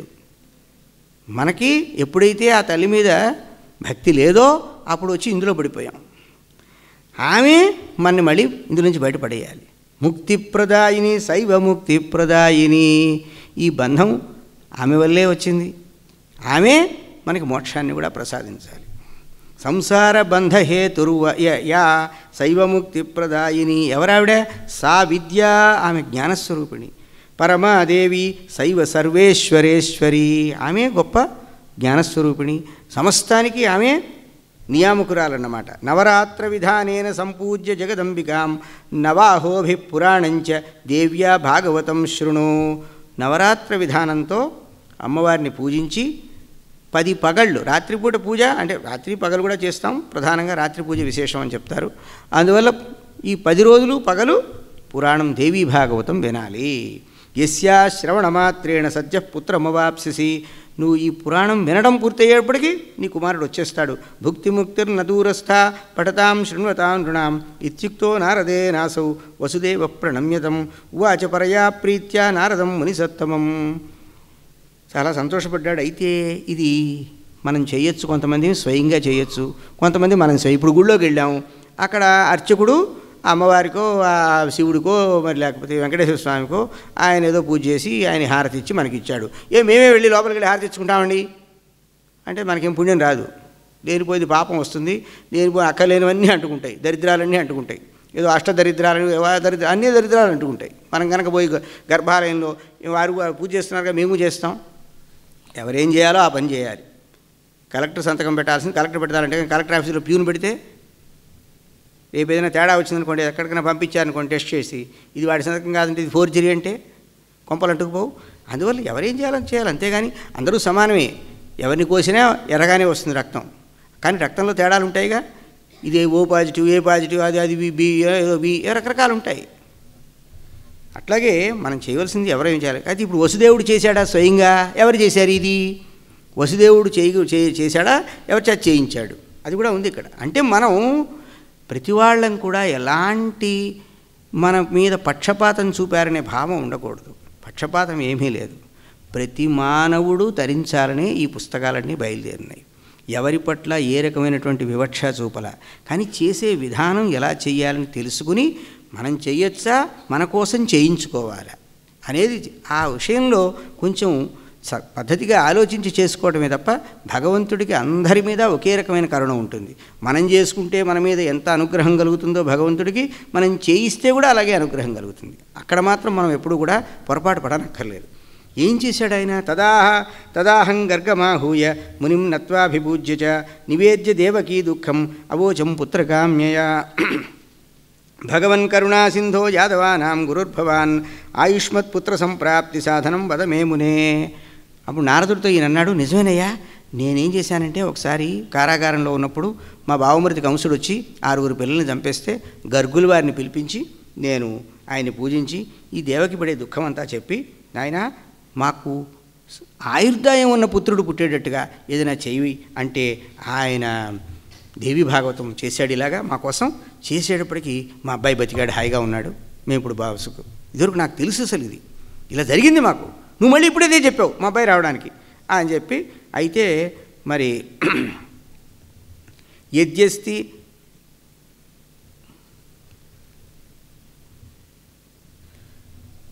తర్వాత యజ్ఞస్తి భగవన్ ప్రీతి మైతే కరుణానిధే తదా పురో మదధ త్వం సమారాధయ చండికాం నిరుద్ధ కంసగేహేహం నకించిత్ కర్తుముత్సహే. నేను మరి కంసుడి కారాగారంలో ఉన్నాను కాబట్టి నేనేం చేయలేను కదా, నువ్వు చేయమని ఆయన్ని ప్రార్థించాడు. ఆయన చక్కగా వసుదేవుడి కోసం అని చెప్పి చక్కగా ఆరాధించాడు. ఎక్కడ ఆరాధించాడంటే వింధ్యవాసిని దగ్గరికి వెళ్ళి, వింధ్యపర్వతంలో ఆ వింధ్యవాసిని సన్నిధిలో ఆయన వసుదేవుడికి ఈ రకమైనటువంటి దుఃఖం తొలగి మరి సత్సంతానం, మంచి ఆయుర్దాయం కలిగిన సంతానం కలగడం కోసం అక్కడ ముని జప పాఠ పరాయణ, అక్కడ జపం చేయటం, ఈ పాఠం దేవీ భాగవత పాఠం ఇదంతా చేశాడు. అప్పుడు తతస్సమాప్తే నియమే వాగువాచ అశరీరిణి. ఆ నియమం పూర్తయిన 9 రోజులప్పటికీ ఒక అశరీర వాక్కు వినపడింది. ఏమని? ప్రసన్నాహం మునే కార్యసిద్ధిస్తవ భవిష్యతి. నేను ప్రసన్నురాలనయ్యాను, కార్యసిద్ధి కలుగుతుంది నీకు తప్పకుండాను. భూభారహరణార్థాయ మయా సంప్రేరితో హరి. నేను భూమి యొక్క భారం తొలగించడానికి శ్రీ మహావిష్ణువుని పంపించాను. వసుదేవస్య దేవక్యాం స్వాంసేత్రావతరిష్యసి. దేవకి వసుదేవులకి ఆయన కుమారుడుగా పుడతాడు అని ఆ శరీర వాక్యం వచ్చింది. తర్వాత కంసభీత్యా తమాదాయ బాలం ఆనకదందుభి ప్రాపయిష్యతి సద్యస్తు గోకులే నందవేశ్మని. కంసుడి యొక్క భయం వల్ల ఆ పిల్లవాడిని తీసుకెళ్ళి నందుడి ఇంట్లో పెడతాడు వసుదేవుడు. యశోదా తనయాం నీత్వా స్వగృహే కంసభూభుజే. యశోదకి పుట్టినటువంటి పిల్లని తీసుకొచ్చి ఇక్కడ పెడతాడు. ఈ విధంగా అంతా జరుగుతుంది అని చెప్పి జరిగింది. ఇదంతా జరిగింది మరి గర్గాచార్యుడి యొక్క ప్రయత్నం వల్ల ఇదంతా నాకు జరిగింది. నేను మళ్ళీ ఇప్పుడు దేవీ మహాత్మ్యాన్ని విన్నాను కాబట్టి సంతోషంగా ఉంది. మరి ఇప్పుడు నాకేం కావాలంటే, అప్పుడేదో చెప్పారు చేశాను, ఇప్పుడు మొత్తం నీవు చెప్తే వినాలనుంది దేవీ భాగవతం. కాబట్టి నారదుల వారిని కోరాడు, ఇప్పుడు నువ్వు దేవీ భాగవతం చెప్పు, మా అబ్బాయి లేడు, వాడు రావాలని కోరుకుంటున్నాను, నువ్వు దేవీ భాగవతం చెప్తే నేను వింటానన్నాడు. వసుదేవ వచశ్రుత్వా నారద ప్రీతమానస సుదినే శుభనక్షత్రే కథారంభమధాకరోత్. ఆయన కూడా ముహూర్తం పెట్టుకుని నారదుల వారు ఒక మంచి రోజున మంచి సమయంలో దేవీ భాగవతం ప్రారంభించి ఆ దేవీ భాగవతం చెప్పాట. కథా విఘ్న విఘాతార్థం ద్విజాజేపు నవాక్షరం. ఇది కథకి విఘ్నం కలగకుండా ఉండడం కోసం మరి బ్రాహ్మణోత్తములందరూ కూడా నవాక్షర మహామంత్రాన్ని, అంటే చండీ నవాక్షరి, ఆ నవాక్షరి జపం చేశారు. మార్కండేయ పురాణోక్తం పేఠు దేవ్యాస్తవంతథా చండీ సప్తశతి పారాయణం చేశారట. ప్రథమ స్కంధమారభ్య శ్రీనారద ముఖోద్గతం శుశ్రావ వసుదేవశ్చ భక్త్యా భాగవతామృతం. నవమేహని కథాపూర్తౌ పుస్తకం వాచకం తథా ప్రసన్న పూజయామాస వసుదేవో మహామనాః. అథ తత్ర విలస్యాంతః కృష్ణజాంబోతోర్మృధే కృష్ణముష్టి వినిష్పాత శిలాథాంగో జాంబవానభూత్. అథాగత స్మృతిస్సోపి భగవంతం ప్రణమ్య చ ఉవాచ వరయా భక్త్యా స్వాపరాధం క్షమాపయన్. ఇక్కడ 9వ రోజు ఎప్పుడైతే నారదుల వారి వల్ల ఈ దేవీ భాగవత కథ పూర్తి అయిందో, కథాశ్రవణం పూర్తయిందో, అక్కడ ఏం జరిగిందంటే జాంబవంతుడితో యుద్ధం జరుగుతోంది కృష్ణుడికి. ఆ జాంబవంతుడు సొమ్మసిల్లిపోయినాడు. సొమ్మసిల్లిపోయి వాడికి తెలివచ్చింది. తెలివచ్చి మహానుభావా గుర్తుపెట్టాను నేను అని చెప్పి ఆయన్ని స్తోత్రం చేసి నన్ను క్షమించమని ప్రార్థించాడు. ఆ తర్వాత నువ్వు రామచంద్రమూర్తివి అని ఇదంతా చెప్పడం, అక్కడి నుంచి మరి ఆ జాంబవతి వివాహం ఇలాంటివన్నీ అయిపోయింది. అక్కడి నుంచి వచ్చేసేసాడు, వచ్చి వసుదేవుడిని కలిశాడు కృష్ణ పరమాత్మ. ఈ విధంగా మరి ఇది ఒక కథ. ఆ తర్వాత ఇది ఇలా ఉండగా ఒకసారి అగస్త్యుల వారు, ఆయన చాలా గొప్పవాడు. అగస్త్యుల వారు ఎంత గొప్పవాడో మనందరికీ తెలుసు. అగస్త్యుల వారు ఏమేం పనులు చేశాడో మీ అందరికీ తెలుసు. ఒకసారి వింధ్య పర్వతం పోటీ పడింది మేరు పర్వతంతో. మేరు పర్వతం అంటే బంగారు పర్వతం కదా, సమస్త దేవతలు అక్కడ నివసించేటువంటి చోటు. ఆ మేరు పర్వతం గొప్ప, నేను గొప్ప అని చెప్పి వీడు శరీరం పెంచేపటికి సూర్యుడు గమనం నిరోధింపబడింది. సూర్యుడు అటు ఇటు కదిలే పరిస్థితి లేదు. ఒక పక్కే ఎప్పుడు ఎండ, ఒక పక్క అంతా ఎప్పుడు చీకటి, అంతా అల్లకల్లోలం అయిపోయింది ప్రపంచం అంతా. ఎట్లా ఆ వింధ్య పర్వతంకై కొంచెం మరి అగస్త్యుల వారు గురువు. అగస్త్యుల వారు చాలా పొట్టిగా ఉంటాడు. అగస్త్యుల వారు కాశీలో ఉంటున్నాడు పాపం. ఏదో కాశీవాసం చేయాలని ఆ రోజుల్లో కాశీలో ఉన్నాడు ఆయన. ఏమయ్యా నువ్వు కాశీలో కూర్చుంటే ఎట్లా కొంపలన్నీ అంటుకుపోతున్నాయి, నువ్వు కొంచెం వెళ్ళి వాడిని కాస్త, వాడు దండం పెడతాడు కదా, ఏదో చేయి తమాషా అన్నారు. సరే ఆయన పాపం అట్నుంచి బయలుదేరి ఇటు వచ్చాడు. ఇటు వచ్చినప్పుడు ఆ వింధ్య పర్వతం వంగి దండం పెట్టాడు. ఒరే నేను మళ్ళీ అట్నుంచి వచ్చేప్పుడు ఇటే వెళ్ళాలి కదా, కాస్త వంగే ఉండు, మళ్ళీ నువ్వు పైకి వెళ్ళటం మళ్ళీ కిందకి రావడం ఎందుకు రానికి కష్టం అన్నాడు. వాడిని వంచేశాడు. ఆ తర్వాత సముద్రంలో దేవతలందరినీ రాక్షసులు సంహరించి చాలా ఇబ్బందులు పెట్టి అమృతం దాగక ముందు ఆ దేవతలంతా సముద్రంలో దాక్కుంటున్నారు. దేవతలంతా వెళ్ళి ప్రార్థించారు, మహానుభావ నువ్వెంతో తపస్యాలివి, మహానుభావుడు. ఆయన భార్య లోపాముద్ర గొప్ప అమ్మవారి ఉపాసకురాలు. ఆమె దగ్గర ఉపదేశం పొందాడు అగస్త్యుల వారు. చాలా గొప్ప విషయం అది. మొత్తం 12 మంది దేవీ ఉపాసకులు, మనుశ్చంద్ర కుబేరశ్చ లోపాముద్రాచ మన్మథ అగస్త్యరగ్ని సూర్యశ్చ ఇంద్రస్కంద శివస్తథ అని క్రోధభట్టారకో దేవ్య ద్వాదశామి ఉపాసకా అని. అంటే లోపాముద్రా విద్య, అగస్త్య విద్య, మను విద్య, చంద్ర విద్య, ఇట్లా మన్మథుడు మరి ఒక్కొక్కడు 12 మంది ఉపాసకులు. అందులో లోపాముద్ర అమ్మవారు చాలా గొప్పది, మహాతల్లి. ఆమె వల్ల మామూలుగా ఏమిటంటే ఉపదేశం ఎప్పుడైనా పొందినప్పుడు ఆడవాళ్ళు నేరుగా వేరే పురుషుడి దగ్గర ఉపదేశం లేదు. పూర్వకాలంలో, ఇప్పుడు ఏదో రకరకాలు జరుగుతున్నాయి, అది వేరే విషయం. పూర్వకాలంలో ఏమిటంటే గురువు దగ్గరే, ఎవరైనా గురువు, ఉత్తమ గురువు దగ్గర భర్త ఉపదేశం పొంది ఆ భర్త ద్వారానే భార్యకి చెప్పించేవాళ్ళు. అదే చెప్పాలి, అంతేగాని నేరుగా గురువులు చెప్పడం అటువంటి పద్ధతి లేదు. లేదు, ఈ భర్త అనుమతి తీసుకోవడం ఏదో ఒకటి ఉంటుంది, అదైనా చెయ్యాలి. అంతేకాకుండా ఆమె స్వయంగా అమ్మా నీకు ఈ మంత్రం నేను ఇవ్వదలుచుకున్నాను, ఇదిగో ఈ మంత్రం తీసుకో అని ఎవడు వచ్చి అట్లా చెప్పకూడదు, ఇవ్వకూడదు కూడా. ఇచ్చిన వాడికి నరకం వస్తుందని ఉంది శాస్త్రంలో. అవి ఆ శాస్త్రాలు ఇప్పుడు ఎవరు లేవు, ఆ పుస్తకాలని ఎక్కడ పారేసినట్టున్నారు జనం. అందుకని అవన్నీ చెప్పకూడదు ఇప్పుడు మనం. సో ఎవడు పడితే వాడు ఉపదేశాలు చేయటం అవన్నీ లేవు. పూర్వకాలం పద్ధతి అది. ఆ విధంగానే అంటే ఉభయులు కూడా ఒకే రకమైన నియమం, సహధర్మచారి, సహధర్మచరీతవ అంటాం కదా, ఆ ఒకే ధర్మాన్ని ఇద్దరూ పాటించాలని. భార్యాభర్తలు ఇద్దరూ కూడా ఒక విషయంలో ఐకమత్యం కలిగి ఉండాలి అని. అంతేకాని వాళ్ళిద్దరికీ మా గురువుగారు గొప్ప అని ఆవిడ అనకూడదు, అలాగే ఇంకేదో ఈయన అనకూడదు, ఇట్లాంటివన్నీ ఉంటాయి. అయితే మొత్తం మీద ఏమిటంటే మరి ఈ అగస్త్యుల వారు దేవతలంతా వెళ్ళి ప్రార్థించారు, అయ్యా ఈ రాక్షసులు మనం బాధపడుతున్నారంటే ఆయన వెళ్ళి, అప్పుడు సముద్రం ఉప్పగా ఉండేది కాదు ఆ కాలంలో. కేశవాయ స్వాహ అన్నాడు అంతే. ఆచమనంలో ఒక్కసారి మళ్ళీ నారాయణ స్వాహ మాధవ స్వాహ లేదు, ఒక్కసారి మొత్తం సముద్ర జలం అంతా తాగేశాడు. మొత్తం రాక్షసులంతా బయటకు వచ్చేసారు, మొత్తం దేవతలు చంపేశారు. అప్పుడు ఈలోపు ఏదో వజ్రాయుధం సంపాదించాడు ఆయన ఇంద్రుడు, మొత్తం వాళ్ళని క్షేమంగా అప్పుడు అందరూ హాయిగా ఉన్నారు. మొత్తం మీద అగస్త్యుల వారికి చాలా ప్రభావం. అందుకే ఒకసారి ఏదో చెప్తుంటారు కదా రామాయణంలో, అటువంటి కథలని ఇప్పుడు మనం చెప్పకూడదు. సీతమ్మవారు నీ ఎందుకే అమ్మా, మీ ఆయన ఏం చేశాడు రావణాసురుడిని చంపడానికి అంటే, పినిగారు వంతెన కట్టారండి, సముద్రం మీద పెద్ద వంతెన కట్టారంటే, ఎందుకే బాబాయ్ గారిని పిలిస్తే సరిపోయేది కదా, వారి ప్రభావం తెలుసు కదా అందుట. అంటే వారి చేత మళ్ళీ తాగించడం ఇష్టం లేదండి, వారు వదిలింది మళ్ళీ వారు తాగటం ఇష్టం లేదు, ఆయన మళ్ళీ వదిలాడు దేవతలు ప్రార్థిస్తే అదంతా, అందుకని అది మళ్ళీ తీసుకోవడం ఇష్టం లేదు అని ఏదో చెప్పి చమత్కారంగా చెప్తారు. ఏ రామాయణంలో ఉందేమో కానీ వాల్మీకి రామాయణంలో లేదు, అది ఇతర రామాయణాల్లో కూడా ప్రసిద్ధమైనటువంటి రామాయణాల్లో లేదు, ఎక్కడైనా ఏదైనా ఉందేమో మనకి తెలియదు. మొత్తం మీద అలాంటి పెద్దవాళ్ళు చెప్పిన కథే ఇది, ఇక్కడ కూర్చున్న పెద్దవాళ్ళు పూర్వం చెప్పిన కథే అది. అందువల్ల నేను అది ఇప్పుడు ఉచ్చరించాను, కానీ అలా మనం చెప్పకూడదు. అయితే మరి ఈ అగస్త్యుల వారు ఏం చేశారంటే, ఒకసారి కుమారస్వామి ఉంటే ఆ కుమారస్వామి దగ్గరికి వెళ్ళి, మన కుమారస్వామి యొక్క ఇప్పుడు మనకి పంచాయతనం రోజు పూజ చేస్తారుగా మన వాళ్ళు, దేవతార్చన చేస్తారుగా. ఆ దేవతార్చన చేసేటప్పుడు అసలు మనకి షణ్మత స్థాపనాచార్య అని ఆదిశంకరాచార్యుల వారికి ఒక బిరుదు ఉంది. షణ్మత స్థాపనాచార్య అంటే మొత్తం మన వైదికమైనటువంటి దేవతారాధన మార్గాలు 6. అంటే అది వైదికం. మిగతావన్నీ ఏవేవో రకరకాలు, వాటి సంగతి మనకు అనవసరం. అదంతా తాంత్రికం, మరేదో పౌరాణోక్తం, అది ఇది అని. వేదం చెప్పిన విధానంలో మనం అర్చించే రూపాలు, భగవంతుడి రూపాలు 6. ఆదిత్యం, అంబికాం, విష్ణుం, గణనాథం, మహేశ్వరం, కౌమారం అని. సూర్యారాధన అంబిక అమ్మవారు, గణపతి, శివుడు, విష్ణువు సాలగ్రామ రూపంలో, సూర్యుడేమో మరి కెంపు రూపంలో ఉంటాడు. ఇలా రకరకాలుగా ఉంటాయి అవన్నీ. అది అక్కడ దొరుకుతుంది, నర్మదలో బాణం దొరుకుతుంది, అక్కడ ఇంకో అది దొరుకుతుంది, ఇది దొరుకుతుంది. అలాంటివేవో సేకరించి జాగ్రత్తగా మనం దొరికినవి తెచ్చేసుకుని ఇళ్లలో పెట్టి పూజ చేసుకోవడం, అవి చేయకూడదు.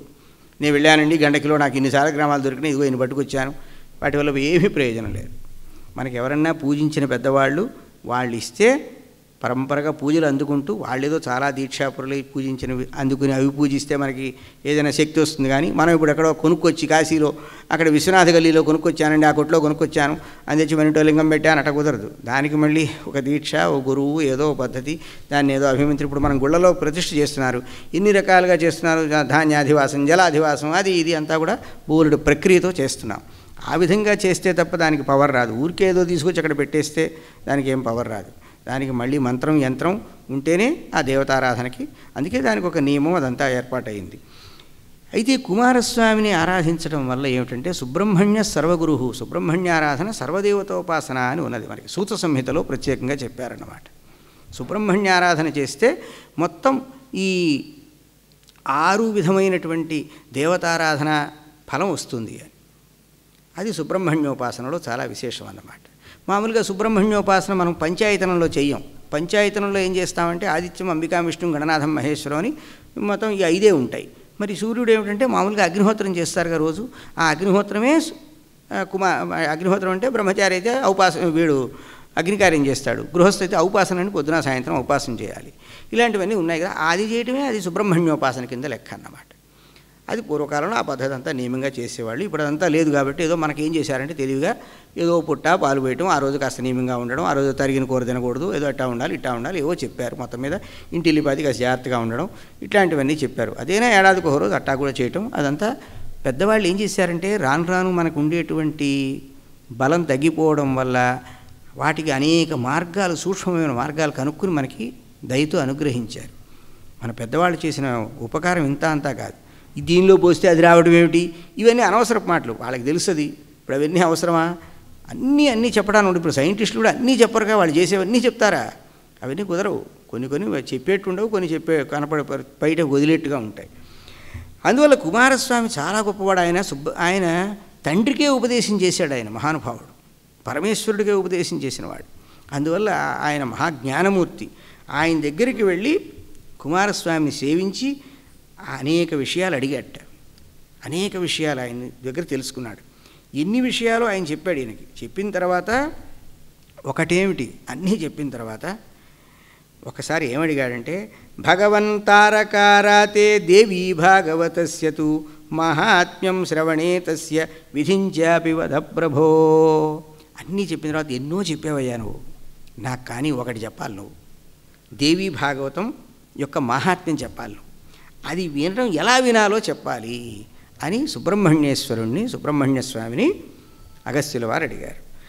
దేవీ భాగవతం నామ పురాణం పరమోత్తమం. దేవీ భాగవతం అన్ని పురాణాల కన్నా ఉత్తమమైంది. ఎందువల్ల? త్రైలోక్య జననీ సాక్షాత్ గీయతే యత్ర శాశ్వతి. శాశ్వతి. ఇప్పుడు విష్ణువుకి ఆ పదవి అయిపోయిన తర్వాత, ఈ సృష్టికాలం అయిపోయిన తర్వాత ఈ స్థితికర్త అయినటువంటి విష్ణువుకి వెళ్ళిపోతాడు, బ్రహ్మదేవుడు వెళ్ళిపోతాడు, అందరూ వెళ్ళిపోతారు. కానీ అమ్మా మీ ఆయన ఉంటాడు, నీ తాటంక మహిమ, నువ్వు పెట్టుకున్న దిద్దులు, నీ కమ్మలు గొప్పవి అని సౌందర్యలహరిలో శంకరాచార్యుల వారు మరి చెప్పినట్టుగా, మరి అమ్మవారు ఆమె శాశ్వత స్వరూపిణి. ఆమెకి ఎప్పుడు కూడా నాశం లేదు, క్షీణత లేదు. ఈ సమస్తమైనటువంటి లోకాలని కూడా ఆమె జనని. ఆ తల్లి యొక్క మహాత్మ్యం చెప్పబడేటువంటి, ఆ తల్లి యొక్క వైభవం వర్ణించబడేటువంటి దేవీ భాగవతం ఉత్తమమైంది కాబట్టి అది నాకు చెప్పు అంటే ఆయనే చెప్తున్నాడన్నమాట. అతస్తద్వాంగ్మయీ మూర్తి దేవీ భాగవతం మునే పఠనాత్ శ్రవణాద్యస్య నకించిదిహ దుర్లభం. అటువంటి ఆ సర్వస్వరూపిణి అయినటువంటి త్రైలోక్య జనని, ముల్లోకాలకి కూడా తల్లి, సమస్తము తానే అయినటువంటి ఆ తల్లి యొక్క రూపం ఎలాంటిది అంటే, ఆ తల్లి యొక్క రూపం వాగ్రూపంలో దేవీ భాగవతం. ఈ దేవీ భాగవతం ఏమిటంటే శబ్దరూపంలో ఆ తల్లి యొక్క స్వరూపం ఇది. అందువల్ల ఇది చదవడం వినటం చాలా గొప్పది నాయన, ఇది చాలా దుర్లభమైనటువంటిది, ఇది లభించే విషయం కాదు అని సాక్షాత్ కుమారస్వామి అగస్త్యుల వారికి చెప్పాడు. అయితే ఇక్కడ ఆయన ఒక కథ చెప్తున్నాడు.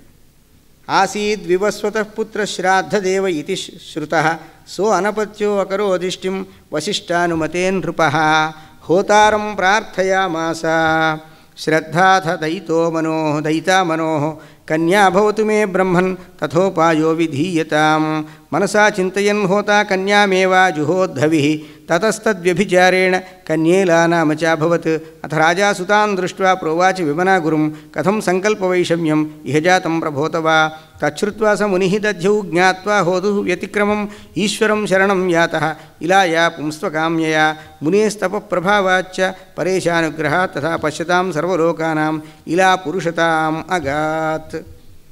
సుబ్రహ్మణ్యేశ్వర స్వామి చెప్పిన ఈ కథతో మనం ఇవాళ ఆ మహాత్మ్యాన్ని పూర్తి చేద్దాం. శ్రాద్ధదేవుడు అనేటువంటి ఒక మహారాజు ఉన్నాడు. ఆయనకి సంతానం లేదు. ఆ సంతానం లేక ఆయనకి గురువుగారు వశిష్ఠుడు. ఆ వశిష్ఠ మహర్షిని ప్రార్థించాడు. ఆయన ఒక యాగం చేశాడు సంతాన ప్రాప్తి కోసం. ఆ యాగం చేసినప్పుడు యజ్ఞంలో మరి ఋత్విక్కులు ఉంటారు కదా, ఆ ఋత్విక్కుల్లో ఒక ఆయన హోత అంటే ఋగ్వేదం చదివేవాడు అని అర్థం, అధ్వర్యం అంటే యజుర్వేదం, మరి ప్రస్తోత సామగాయన, ప్రస్తోత అంటే సామవేదం చెప్పే ఆయన, బ్రహ్మగారేమో అథర్వణ వేదం తెలిసిన ఆయన బ్రహ్మగారుగా ఉంటాడు. ఇలా ఒక్కొక్కడు.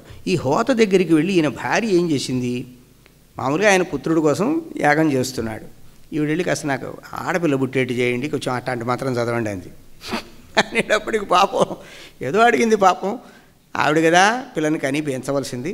సరే అని చెప్పి పోన్లేమ్మా అని ఆయన అట్ట సంకల్పం అట్ట మార్చేటప్పటికి ఇంకేముంది, ఇలా అనేటువంటి పిల్ల పుట్టింది. ఇదేమిటయ్యా, ఏం చేశావు నువ్వు, ఏమైంది, సంకల్పం ఎందుకు మార్చావు అన్నాడు. ఏదో ఆవిడ చెప్తే మార్చానంటే ఆయన చాలా బాధపడి పాపం మరి గురువుగారి దగ్గరికి వెళ్ళి అయ్యా ఇలా జరిగింది అంటే, అప్పుడు ఆయన ఏం చేశాడంటే ఈశ్వర ఆరాధన చేయను, ఆయన ఈశ్వరుని ఆరాధించంటే ఈశ్వరుడు ఏం చేశాడంటే, వీడు ఈ పిల్ల గురుణా కృత సంస్కార మునేస్తవ ప్రభావాచ పరేశానుగ్రహ తథా పశ్యతాం సర్వలోకానాం ఇలా పురుషతామగాత్. ఆ ఇల స్త్రీ పురుషుడైపోయింది గురువుగారి అనుగ్రహం, ఈశ్వరానుగ్రహం చేత. అయితే గురుణా కృత సంస్కార సుద్యుమ్నోధ మనోస్తుత నిధిర్బభూవ విద్యానాం సరితామివ సాగర. వాడు గురువుగారి సంస్కారం, ఉపనయనాది సంస్కారాలు చేశారు, వాడికి అన్ని చదువులు వచ్చినాయి. ఆ తర్వాత ఒకరోజు వేటకు వెళ్ళాడు. వాడి పేరు సుద్యుమ్న అని పెట్టారు. వనాద్వనాంతరం గచ్చన్ బహుబభ్రామ సానుగ దైవాదహస్తాత్ హేమాద్రే సకుమారో వనం యయౌ కస్మింశ్చిత్ సమయే యత్ర భార్యయా అపర్ణయా సహ అరమద్దేవదేవస్తు శంకరో భగవాన్ ముధా తదా తు మునయస్తత్ర శివదర్శనలాలసాః ఆజగ్మురథ తాన్ దృష్ట్వా గిరిజా వ్రీడితా భవత్. వీడు వెళుతూ ఉంటే అక్కడ పార్వతీ పరమేశ్వరులు ఏకాంతంగా ఉన్నారట. వీళ్ళందరూ వచ్చేటప్పటికి శివుడు అక్కడ శివుడు ఉన్నాడని అందరూ వచ్చేసారు, మునులు వీళ్ళంతా కలిసి వచ్చేప్పటికి ఆమె చాలా సిగ్గుపడిందిట. రమమాణౌతదౌ దృష్ట్వా గిరిశౌ సంసితవృతాః నివృత్తా మునయో జగ్ముః వైకుంఠనిలయం తదా ప్రియాయా ప్రియమన్విచ్చన్ శివోరణ్యం శశాపః అద్యారభ్య విషేద్యోస్తు పుమాన్ యోషిద్భవేదితి. ఏ అరణ్యంలో అయితే పార్వతీ పరమేశ్వరులు ఏకాంతంగా ఉన్నారో అక్కడికి మునులంతా వచ్చారు. శివుడు వాళ్ళకేదో తెలియదు, వాళ్ళు పక్కకు వెళ్ళిపోయారు. కానీ ఆమె కొంచెం నొచ్చుకునేప్పటికీ ఈ అరణ్యంలో ప్రవేశించిన వాళ్ళు ఎవరైనా సరే ఇక్కడికి పురుషుడు ప్రవేశిస్తే స్త్రీ అయిపోతారు అని చెప్పి చెప్పించాడు. వీడి పాపం తెలియక ఈ పిల్లవాడు పాపం పుట్టడం, ఆడపిల్ల పుడితే ఏదో మళ్ళీ కష్టపడి ఆ పిల్లని కాస్త పిల్లాన్ని చేసుకుంటే వీడి ప్రారంభం చూడండి, ఇక్కడికి వచ్చాడు మళ్ళీ స్త్రీత్వం వచ్చి పడింది. తదారభ్య తందేశం పురుష వర్జయంతి. అప్పటి నుంచి మగవాళ్ళు ఆ ప్రదేశానికి వెళ్ళట్లా. తత ప్రవిష్ట సుద్యుమ్నో బభూవ ప్రమదోత్తమ. అక్కడ ప్రవేశించాడు ఈ సుద్యుమ్నుడు, ఈ శ్రాద్ధదేవుడు కుమారుడు. ఇక్కడ కాస్త వచ్చేప్పటికి ఇక్కడ కాస్త స్త్రీ అయిపోయినాడు. స్త్రీ అయిపోయిన తర్వాత స్త్రీభూతాన్ అనుగానశ్వం వడవాంశ వీక్ష విస్మిత. మొత్తం ఆయన పరిచారకులు పరివారం అంతా కూడా స్త్రీలు అయిపోయారు. అక్కడ మరి ఆయన గుర్రాలేమో ఆడగుర్రాలు అయిపోయినాయి, అంతా మారిపోయింది మొత్తం. అథతా సుందరీయోష విచిచార వనేవని. చాలా అందంగా ఉంది ఆవిడ, ఇప్పుడు ఆవిడ అనాలిగా, చాలా అందగత్య, అడవిలో తిరుగుతోంది బడి. ఏకదాసా జగామాథ బుధస్యాశ్రమ సన్నిధౌ దృష్ట్వా తాం చారు సర్వాంగీం పీనోన్నత పయోధరాం బింబోష్ఠీం కుందదశనాం సుముఖీం ఉత్పలేక్షణాం అనంగశరవిద్ధాంగశ్చ కమే భగవాన్ బుధ. అక్కడ బుధుడు, మనకి నవగ్రహాల్లో బుధుడు ఉన్నాడే, ఆయన తపస్సు చేసుకుంటాడు, ఆయనకు ఆశ్రమం ఉంది. ఈ అమ్మాయి అక్కడికి వెళ్ళింది. వెళ్ళేప్పటికి బుధుడికి మనసులో వికారం కలిగింది. వికారం కలిగి పాపం ఈ అమ్మాయిని ఇష్టపడ్డాడు. ఇష్టపడేటప్పటికీ మరి పురూరవస్సు అనేటువంటి వాడు ఆయనకి జన్మించాడు.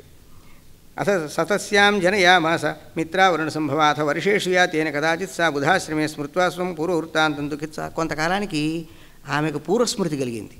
అయ్యో, నేను మగవాడిని కదా, రాజకుమారుణ్ణి, మనువు వంశంలో పుట్టాను, శ్రాద్ధదేవుడి కుమారుణ్ణి, సుద్యుమ్నుణ్ణి, ఇలాగైపోయినానేమిటి, ఆడతనం ఏమిటి, ఇక్కడికి రావడం ఏమిటి, వీడి దుంపదగా వీడి దగ్గర పడి ఉండడం ఏమిటి, ఈ పిల్లలు పుట్టడం ఏమిటి, ఈ గోలంతా పాతదంతా గుర్తొచ్చి చాలా బాధపడిపోయింది. అప్పుడు గురువుగారి ఆశ్రమానికి వెళ్ళింది, పరిగెత్తుకుంటూ వెళ్ళింది. వశిష్ఠుల వారి ఆశ్రమానికి వెళ్ళి అక్కడ ప్రణామం చేసి, ఇదంతా జరిగింది స్వామి, నాకు ఇలాగ అయిపోయిందంటే పాపం వశిష్ఠుడు చాలా మరి ఈశ్వరుడి దగ్గరికి వెళ్ళి ఆ ఈశ్వరుని ప్రార్థించాడు. ప్రార్థిస్తే నమో నమ శివాయాస్తు శంకరాయ కపర్దినే గిరిజార్ధాంగ దేహాయ నమస్తే చంద్రమౌలయే శివస్తోత్రం చేశాడు. శివస్తోత్రం చేస్తే ఆ శివుడు ఏమన్నాడంటే, నాయనా నీకేం వరం కావాలో కోరుకో అంటే, అథ ప్రసన్నో భగవాన్ ఉవాచ మునిసత్తమం మాసం పుమాన్ స భవిత మాసం నారీ భవిష్యతి. పోన్లేనైనా నువ్వు ఇంత తపస్సు చేశావు కదా, ఆమె కోసం ఒక నెల ఏమో స్త్రీగా, ఒక నెల పురుషుడుగా ఉంటుంది హరించి అన్నాడు. ఈ చంద్రుడు గనక 15 రోజులు వృద్ధి చెంది 15 రోజులు క్షీణించినట్టుగా ఒక నెల రోజుల పాటు పురుషుడు, ఒక నెల రోజుల పాటు స్త్రీ అని ఇలా అయిపోయింది. ఇలా అయిన తర్వాత పాపం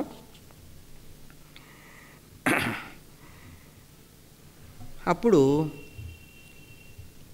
ఇతి వరం ప్రాప్య శంభో మహర్షి జగదంబిక వరదానోన్ముఖీం దేవీం ప్రణనామ మహేశ్వరీం. అప్పుడు అమ్మవారికి నమస్కారం చేశాడు వెళ్ళి, అమ్మా ఏమిటిది అని అంటే, అప్పుడు ఏం జరిగిందంటే, ఆ తల్లి ప్రసన్నా భవదేవేసి చతుర్వర్గప్రదాయిని కస్వాం సోతుం క్షమీదేవి క్షమోదేవి కేవలం ప్రణతోస్మ్యహం యముసుదా భగవతి దుర్గా నారాయణీపరా భక్త్యా వశిష్ఠమునినా ప్రసన్న తక్షణాదభూత్ తదోవాచ మహాదేవి ప్రణతార్తిహరి మునిం సుద్యుమ్న భవనం గత్వా కురు భక్త్యా మదర్చనం సుద్యుమ్నం శ్రావయ ప్రీత్యా పురాణం మత్ప్రియంకరం దేవీ భాగవతం నామ నవాహోభిర్ద్విజోత్తమ శ్రవణాదేవ సతతం పుంస్త్వమస్య భవిష్యతి. వశిష్ఠ మహర్షితో అమ్మవారు చాలా కరుణతో, నాయన నీవు వెళ్ళి సుద్యుమ్నుడి యొక్క ఆ రాజభవనానికి వెళ్ళి ఆయన చేత నా ఆరాధన చేయించు, ఈ దేవీ భాగవతం వినిపించు. ఈ దేవీ భాగవతం పూర్తయ్యేప్పటికీ 9 రోజులు అయ్యేప్పటికీ శాశ్వతమైనటువంటి పుంస్తం వస్తుంది, పురుషుడు అయిపోతాడు ఇంకా అని చెప్పింది. ఈ విధంగా మనకి అనుకోకుండా జరిగేటువంటి, అంటే ఇక్కడ కేవలం అదొక ఉదాహరణగా అన్నమాట. ఏదైనా జరగకూడనిది జరిగితే ఆ జరగకూడనిది దాని నుంచి మనం తప్పించుకుని దేన్ని కోరుకుంటామో అది మనకి సిద్ధించాలంటే కూడా ఈ దేవీ భాగవత శ్రవణం చేయాలి అని చెప్పి, ఇది సాక్షాత్ కుమారస్వామి అగస్త్యుల వారికి చెప్పినట్టుగా ఈ వృత్తాంతం ఉంది. ఇటువంటి గొప్ప మాహాత్మ్యం కలిగినటువంటి మహాగ్రంథం ఇది. ఎలా చెయ్యాలి అంటే, చండీ నవాక్షరీ జపం చండీయాగం చేస్తూ వినాలి అన్నారు. ఇవన్నీ ఎలా కుదిరినాయో చూడండి. ఇదేమన్నా మనం ఏమైనా ఊహించామా? చతుర్దశి నాడు మొదలెట్టి వినాలని ఉంది. చతుర్దశి కలిసింది. ఎవరు పెట్టారు ఈ ముహూర్తం? మేము పెట్టింది కాదు, మీరు పెట్టింది. ఇలాగా ఇటువంటివన్నీ ఆ తల్లి దయ వల్ల కలుగుతాయి. అంతేగాని మనం ఏదో మన ప్రయత్నంతో కొంత మాత్రమే సిద్ధిస్తుంది. ఆ తల్లి యొక్క దయ ఉంటే అవన్నీ అవే సమకూరుతాయి. ఇదే నిదర్శనం. ఇవాళ ఇక్కడ జరుగుతోంది, ఇక్కడ చండీయాగం జరుగుతోంది, ఎంతో వైభవంగా జరుగుతోంది, చాలా విశేషంగా జరుగుతోంది. ఇక్కడ ఎంతో ప్రతినిత్యం ఆ చండీ నవాక్షరి అనుష్ఠానం జరుగుతోంది. ఇవాళ చతుర్దశి, మనం ఈ మహాత్మ్యాన్ని విన్నామన్నమాట. అయితే ఈ చండీ యాగం, ఇక్కడ ఈ దేవీ యాగం ఎలా చేయాలి, ఆ విధానం అంతా ఉంది. పురాణం చెప్పేవాడు ఎలా ఉండాలి, ఎలా చెప్పాలి, వినేవాడికి నియమం ఏమిటి, చెప్పేవాడికి నియమం ఏమిటి, ఎలా వినాలి, అక్కడ ఏర్పాట్లు ఎలా చేయాలి, ఈ పురాణం చెప్పేటప్పుడు పురాణానికి వచ్చే శ్రోతలకి ఏ ఏర్పాట్లు చేయాలి, ఇంకా ఏ పురాణం మహాత్మ్యంలో ఇది లేదు. ఇది ఒక ప్రత్యేకం అన్నమాట. అష్టాదశ పురాణాల మహాత్మ్యాల్లో శ్రోతలకు ఏమి ఏర్పాట్లు చేయాలని ఎక్కడా చెప్పాల, ఇక్కడ చెప్పారు. ఇక్కడ ఆ ఏర్పాట్లన్నీ ఉన్నాయి. ఎలా కూర్చోబెట్టాలి వాళ్ళని, ఇవన్నీ ఉన్నాయి. ఇవన్నీ కూడా చాలా విశేషంగా ఇక్కడ ఎంత తినాలి, రోజు పురాణం చెప్పేవాడు ఎంత తినాలి, వినేవాళ్ళు ఎంత తినాలి. ఎందుకంటే వాళ్ళు చెప్తున్నారు ఎక్కువ తింటే నువ్వు అటు మాటి కాళ్ళు కడుక్కోవాల్సి వస్తుంది, ఇవన్నీ ఇబ్బందులు ఉంటాయి, ఇంతే తినాలి. ఇవన్నీ మామూలుగా ఈవేళ మనం ఏ రకంగా ఆలోచిస్తామో, ఇది వేల సంవత్సరాల నాడు రాసినటువంటి గ్రంథాలు ఇవి, ఋషులు రాసినటువంటి. అప్పుడు ఉన్న జనం ఇలా లేరుగా, ఇంత దుర్బలంగా లేరు కదా. ఇప్పుడు మన తాతలు, మన అమ్మమ్మలు, మన నాయనమ్మలే ఎంతో బలంగా ఉండడం మనకు తెలుసు. కానీ అప్పుడు మనం ఇంతకాలం తర్వాత మనం ఎలా అయిపోతామో వాళ్ళు ఊహించి మన కోసం వాళ్ళు ఎలా రాశారో చూడండి. నువ్వు అప్పుడు ఇటు ఇంతసేపు కూర్చోలేవు, ఇవి ఆపుకోలేవు, అవి ఆపుకోలేవు, ఇవి కావాలి, నీకు అవి అవసరం అవుతాయి, ఇవన్నీ రాశారు. మలమూత్ర జయాయేషాం లఘు భోజనమిష్యతే హవిష్యాన్నం వరం భోజ్యం సకృదేవ కదార్థిన. కథ వినాలనుకునేవాడు ఒకసారి తినాలట. హవిష్యాన్నం ఏదో హవిస్సం తింటుంటారుగా, ఏదో ఎందుకంటే మాటి కాళ్ళు కడుక్కోవాల్సి వస్తుంది, లేవాల్సి వస్తుంది, అలా చేయకూడదు. ఇట్లాంటివి ఎన్నెన్నో కూర్చునేవాళ్ళకి ఎలా ఏర్పాటు చేయాలి, తర్వాత మరి ఏర్పాట్లు చేసేవాళ్ళు ఎలా ఉండాలి, ఇవన్నీ ఉన్నాయి. ఇవన్నీ ఎవరు? కుమారస్వామి చెప్పాడు, అగస్త్యుల వారికి చెప్పాడు. ఇటువంటి అన్ని విషయాలు ఇందులో ఉన్నాయి. ఈ విషయాలన్నీ విని మనం మరి ఎటువంటి రాజభయం, శత్రుభయం, తర్వాత ఈ అంటువ్యాధుల భయం, తర్వాత కరువు, తర్వాత రాజ్యం అరాచకం ఏర్పడడం, ఇటువంటివన్నీ ఏర్పడ్డప్పుడు వాటన్నింటినీ కూడా తొలగించుకోవడానికి ఆ శాంతి కోసం ఈ దేవీ భాగవతం వినాలి. ఇంతకు మించినటువంటిది మనకేం లేదు. భూతప్రేత వినాశం, తర్వాత రాజ్యలాభం, మనకేదో చాలా సామ్రాజ్యం కావాలి, ఐశ్వర్యం కావాలి, శత్రువుల నుంచి లాభం రావాలి, మనకి సంతానం లాభించాలి, తర్వాత వాటన్నిటికీ అంటే మన అన్ని రకాలైనటువంటి కోరికలు, అన్ని రకాలైన ఆపదలు పోవడానికి ఈ దేవీ భాగవతం అనేది మనకి ఎంతో గొప్ప విషయం. శ్రీమద్భాగవతం యస్తు పఠేద్వా శృణుయాదపి శ్లోకార్థం శ్లోకపాదం వా సయాతి పరమాంగతిం భగవత్యాః స్వయం దేవ్యాః శ్లోకార్థేన ప్రకాశితం ప్రశిష్యద్వారేణ తదేవ విపులీకృతం. స్వయంగా అమ్మవారే ఈ దేవీ భాగవతాన్ని ప్రకటించిందట. ఎంత ఎంత దీంతో అంటే ఒక సగం శ్లోకంతో ఆమె ప్రకటించింది. అదే శిష్యులు ప్రశిష్యులు దాన్ని విపులం చేశారు. ఈ దేవీ భాగవత ప్రారంభంలో మరి ఆ అమ్మవారే స్వయంగా ఇచ్చినటువంటి ఒక మహామంత్రం ఉంది. అంటే ప్రతి వాళ్ళకి ఇప్పుడు మంత్రజపం చేయాలి. గాయత్రి మంత్రం మెయిన్గా అదేమిటిది? రింగుటోన్ అన్నమాట. రింగుటోన్ కూడా గాయత్రి మంత్రం పెట్టుకోవడం. ఎవరు ఏ అవస్థలో ఉన్నప్పటికీ కూడా గాయత్రి మంత్రం జపం చేస్తే ఉపనయనం అయిన వాళ్ళు, ఉపనయనం కాని వాళ్ళు, వీళ్ళు వాళ్ళని తేడా లేకుండా ఏ ఫలితం వస్తుందో అటువంటి గాయత్రి మహామంత్రాన్ని ఈ దేవీ భాగవతంలో ప్రారంభంలో అమ్మవారు ఏర్పాటు చేసింది. ఇది ఏ సంస్కారం లేని వాళ్ళందరూ చేయొచ్చు. అంటే మామూలుగా ఆ గాయత్రి జపం ఉపనయనమైన వాడికి ఉపదేశం చేసే గాయత్రి జపం చేయకూడదు. ఈ గాయత్రి జపం వాళ్ళు చేయొచ్చు, వీళ్ళు చేయొచ్చు, అందరూ చేయొచ్చు. ఆ మంత్రాన్నే విస్తారింపజేసి ఈ దేవీ భాగవతం అంతా ఏర్పడింది. అది మనం ఒకసారి అందరం అనుకోవచ్చు, అది తప్పేం లేదు.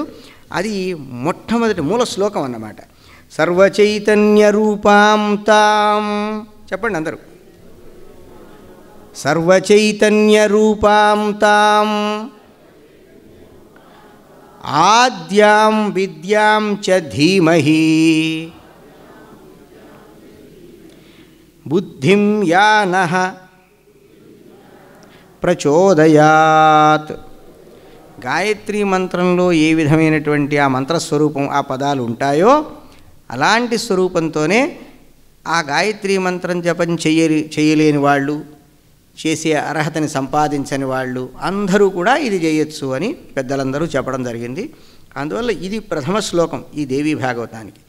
ఈ శ్లోకంలో ఏ విషయమైతే చెప్పబడిందో, ఏ మంత్రార్థమైతే ఉందో, ఈ శ్లోకరూపమైన మంత్రం ఏదైతే ఉందో, ఈ మంత్రానికి ఏదైతే వివరణ ఉందో అదే మొత్తం 12 స్కంధాల్లో 18,000 శ్లోకాల్లో ఈ దేవీ భాగవతంగా విస్తరించబడింది.